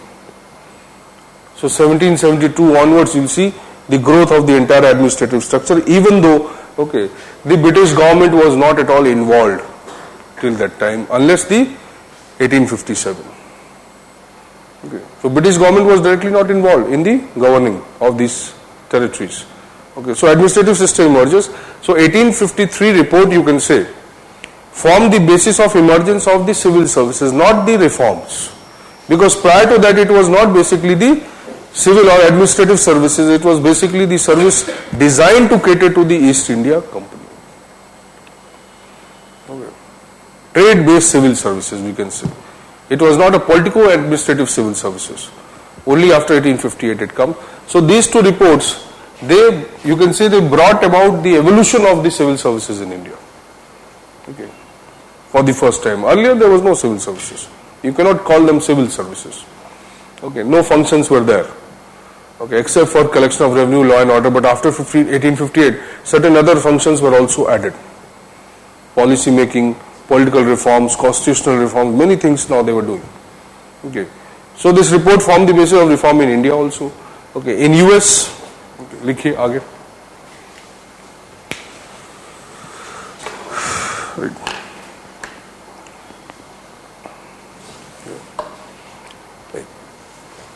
the spoil system in US also came to an end,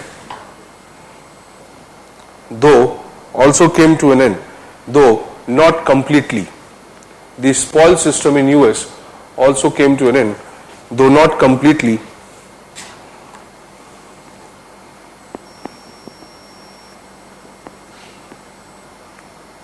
After the Pendleton Act 1883, after the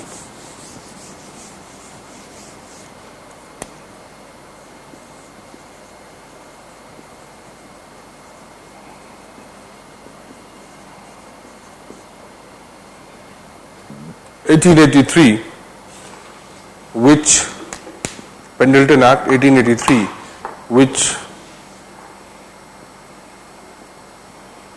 which removed the spoils system from 80% of the posts,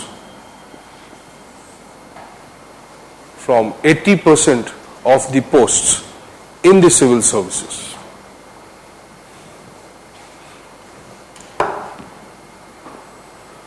So the 20% post still remained under the spoil system, and they are still under the spoil system in US.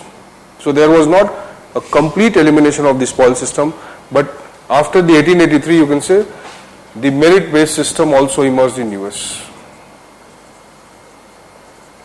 And this was the context of the Wilson's essay. Okay. So people write that Wilson's, or the context or the background of the Wilson's essay was the spoil system, the civil war, this, but that is not the true reason. The spoil system had already been abolished. Okay. But as it was not abolished completely and 20% posts were still under and the higher civil services were under the spoil system, the context of Wilson are those posts which could not be abolished by the Pendleton Act. Okay. So Wilson emerges from this context. Okay. Failure of policies, municipal governance was at its worst when the Wilson was writing that essay. In fact, in America, the municipal governance was well developed. Okay, mayor council plan, manager in council plan, okay, or mayor in council plan, various type of models were there in US. Okay, and most of because it was a vibrant democracy even then, so most of the activities or civic amenities were delivered through the municipal governments. So when the Wilson wrote that essay, okay, in many of the states of US, the municipal governments were failing. So the context of his essay was basically the failure of the municipal administration, not necessarily the higher civil services. Okay. But yes, because spoil system was existent, okay, he took that as the background. That right from the top to the lower level. Because you see, the states in the US are obviously autonomous compared to the other countries like India. So they had their own personnel management systems. Okay. So even they were corrupt, and when the higher civil services were corrupt at the state level as well as at the federal level, obviously that corruption percolated to the lower levels. Okay. So he said there is no basis of the recruitment. Most of the political loyalists are recruited to the top post, and this has a consequence for the failure. Okay. So because he was trying to understand that why various policies and reforms have failed in US. Okay, and mostly at the local levels. So he uses the logic and says that okay, the reforms have failed, or most of the policies have failed because of the lack of understanding of administration. So he uses a famous statement: it is getting harder to run a constitution than to make one. So he's saying that okay, yes, we can make the principles, we can make the values or promote the values and idealisms, but ultimately how to achieve them? So creating a dream is not difficult, but pursuing that dream is very difficult. That is his logic. So he's saying you can develop the principles, ethical frameworks, but how will you do it? That is not clear. So you have to study separately the administration. Okay. So in his essay, okay, you can write subheading: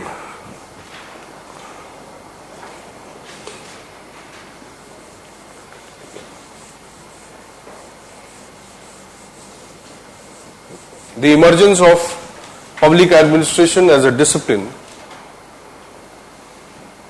emergence of public administration as a discipline in USA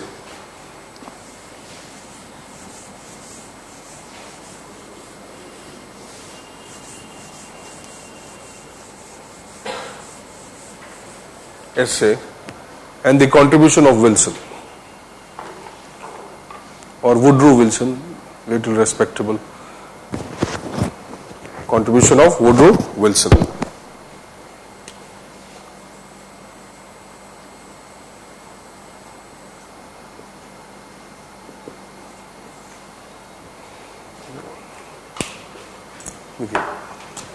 Okay, American society, right? American society was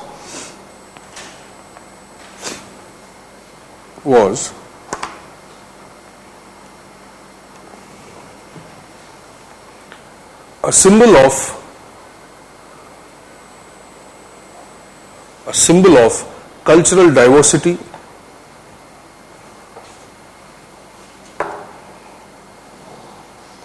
comma, liberal values,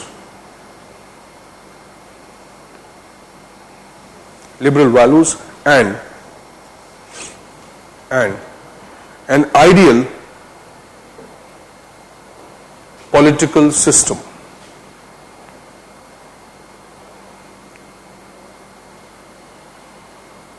Okay. Even though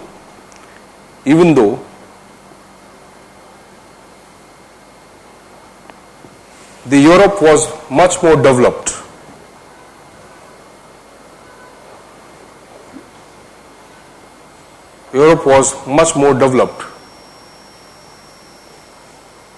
as a consequence of Industrial Revolution.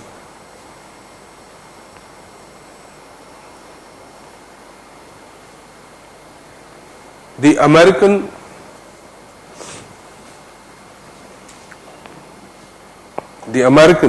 hegemony, we are using a strong word, but it was American hegemony in the later half of the 19th century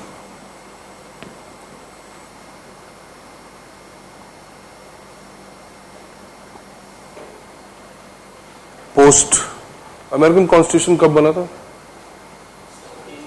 1776 या 87?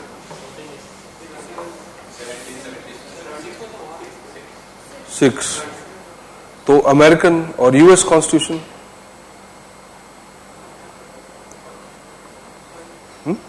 American constitution था ना, the constitution of US. United states of America is different from America.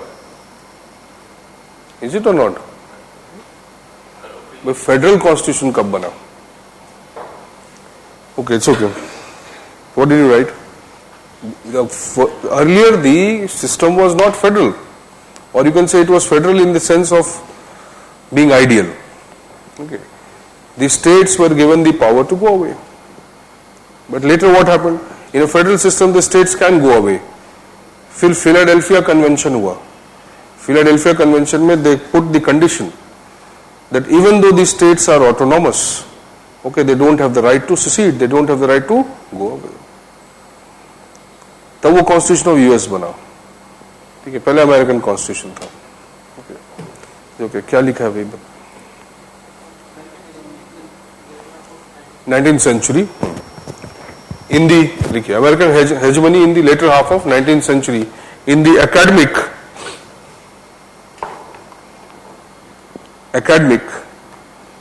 and politico-economic sphere. Academic and politico-economic sphere cannot politico-economic. In the politico-economic sphere cannot be ruled out.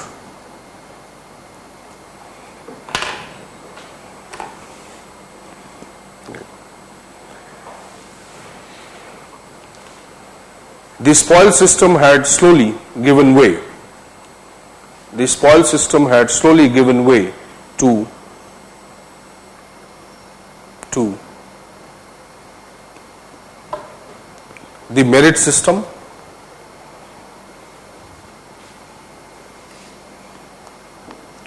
but still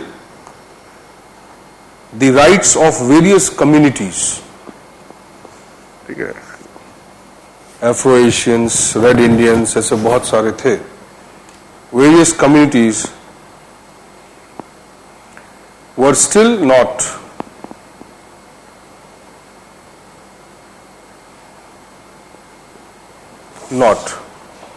legally available.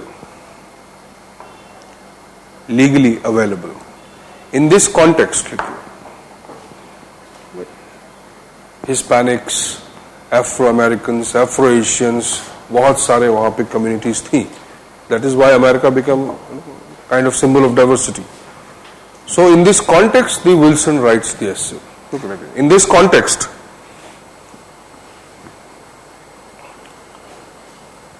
the Woodrow Wilson came with his famous essay,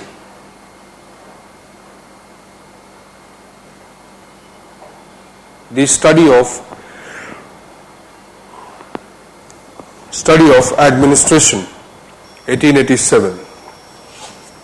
Study of Administration, 1887. The main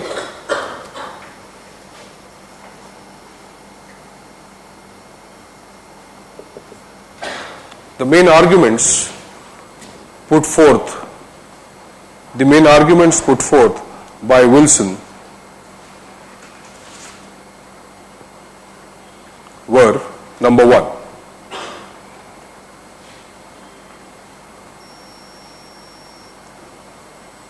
there must be a separate branch of study. There must be a separate branch of study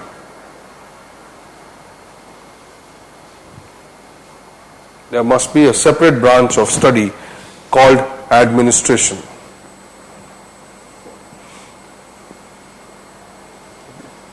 Second,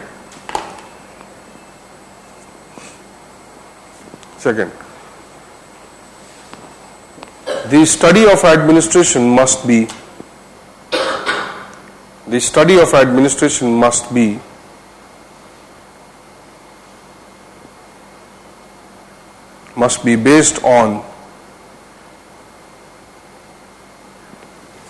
based on the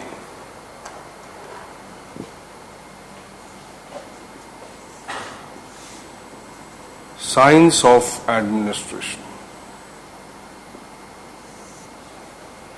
The study of administration must be based on the science of administration.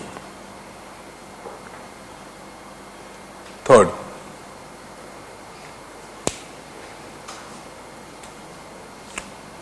comparative study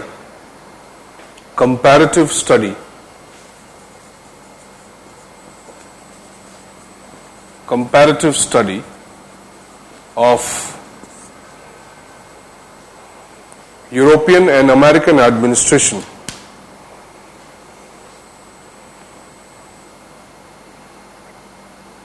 Comparative study of European and American administration can lead to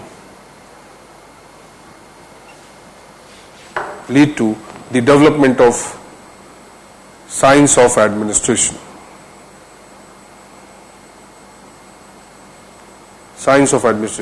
Now see, these three important principles or premises were there.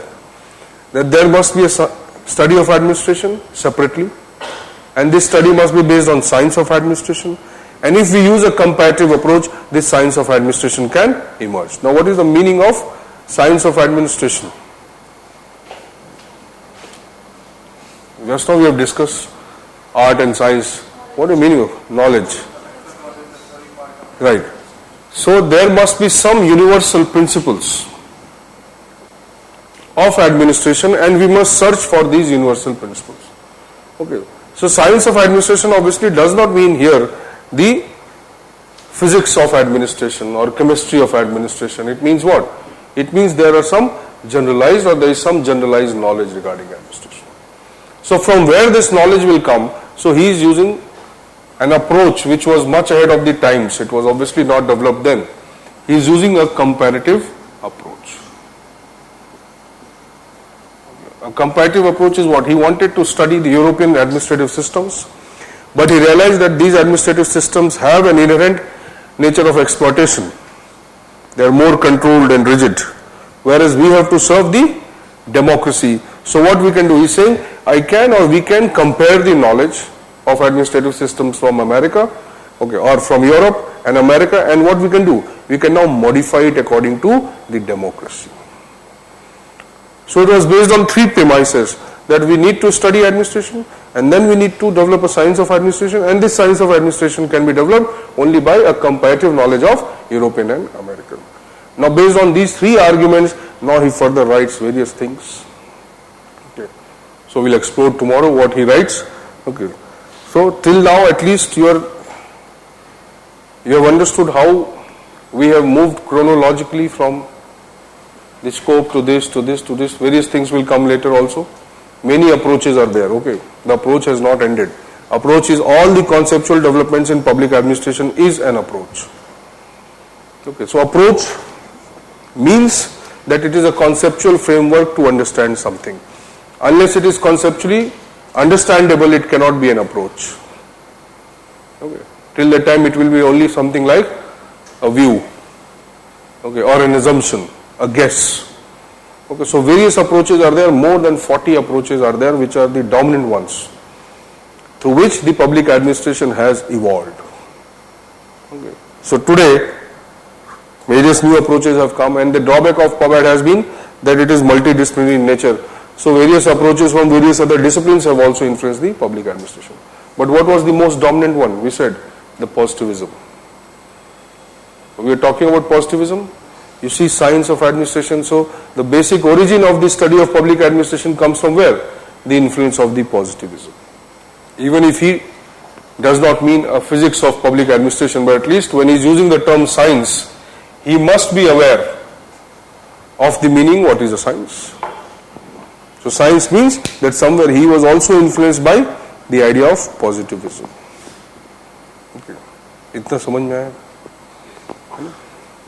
ज्यादा ज्ञान भी अच्छा नहीं होता है. ज्ञान, ज्यादा ज्ञान जो है विरक्ति दे देता है. You understand? विरक्ति. The more knowledge you are, the more detached you will become. Okay, but you have to work in a social context. So you should not be too detached. Okay. Fine, then see you tomorrow. I think 11 till 11:30 they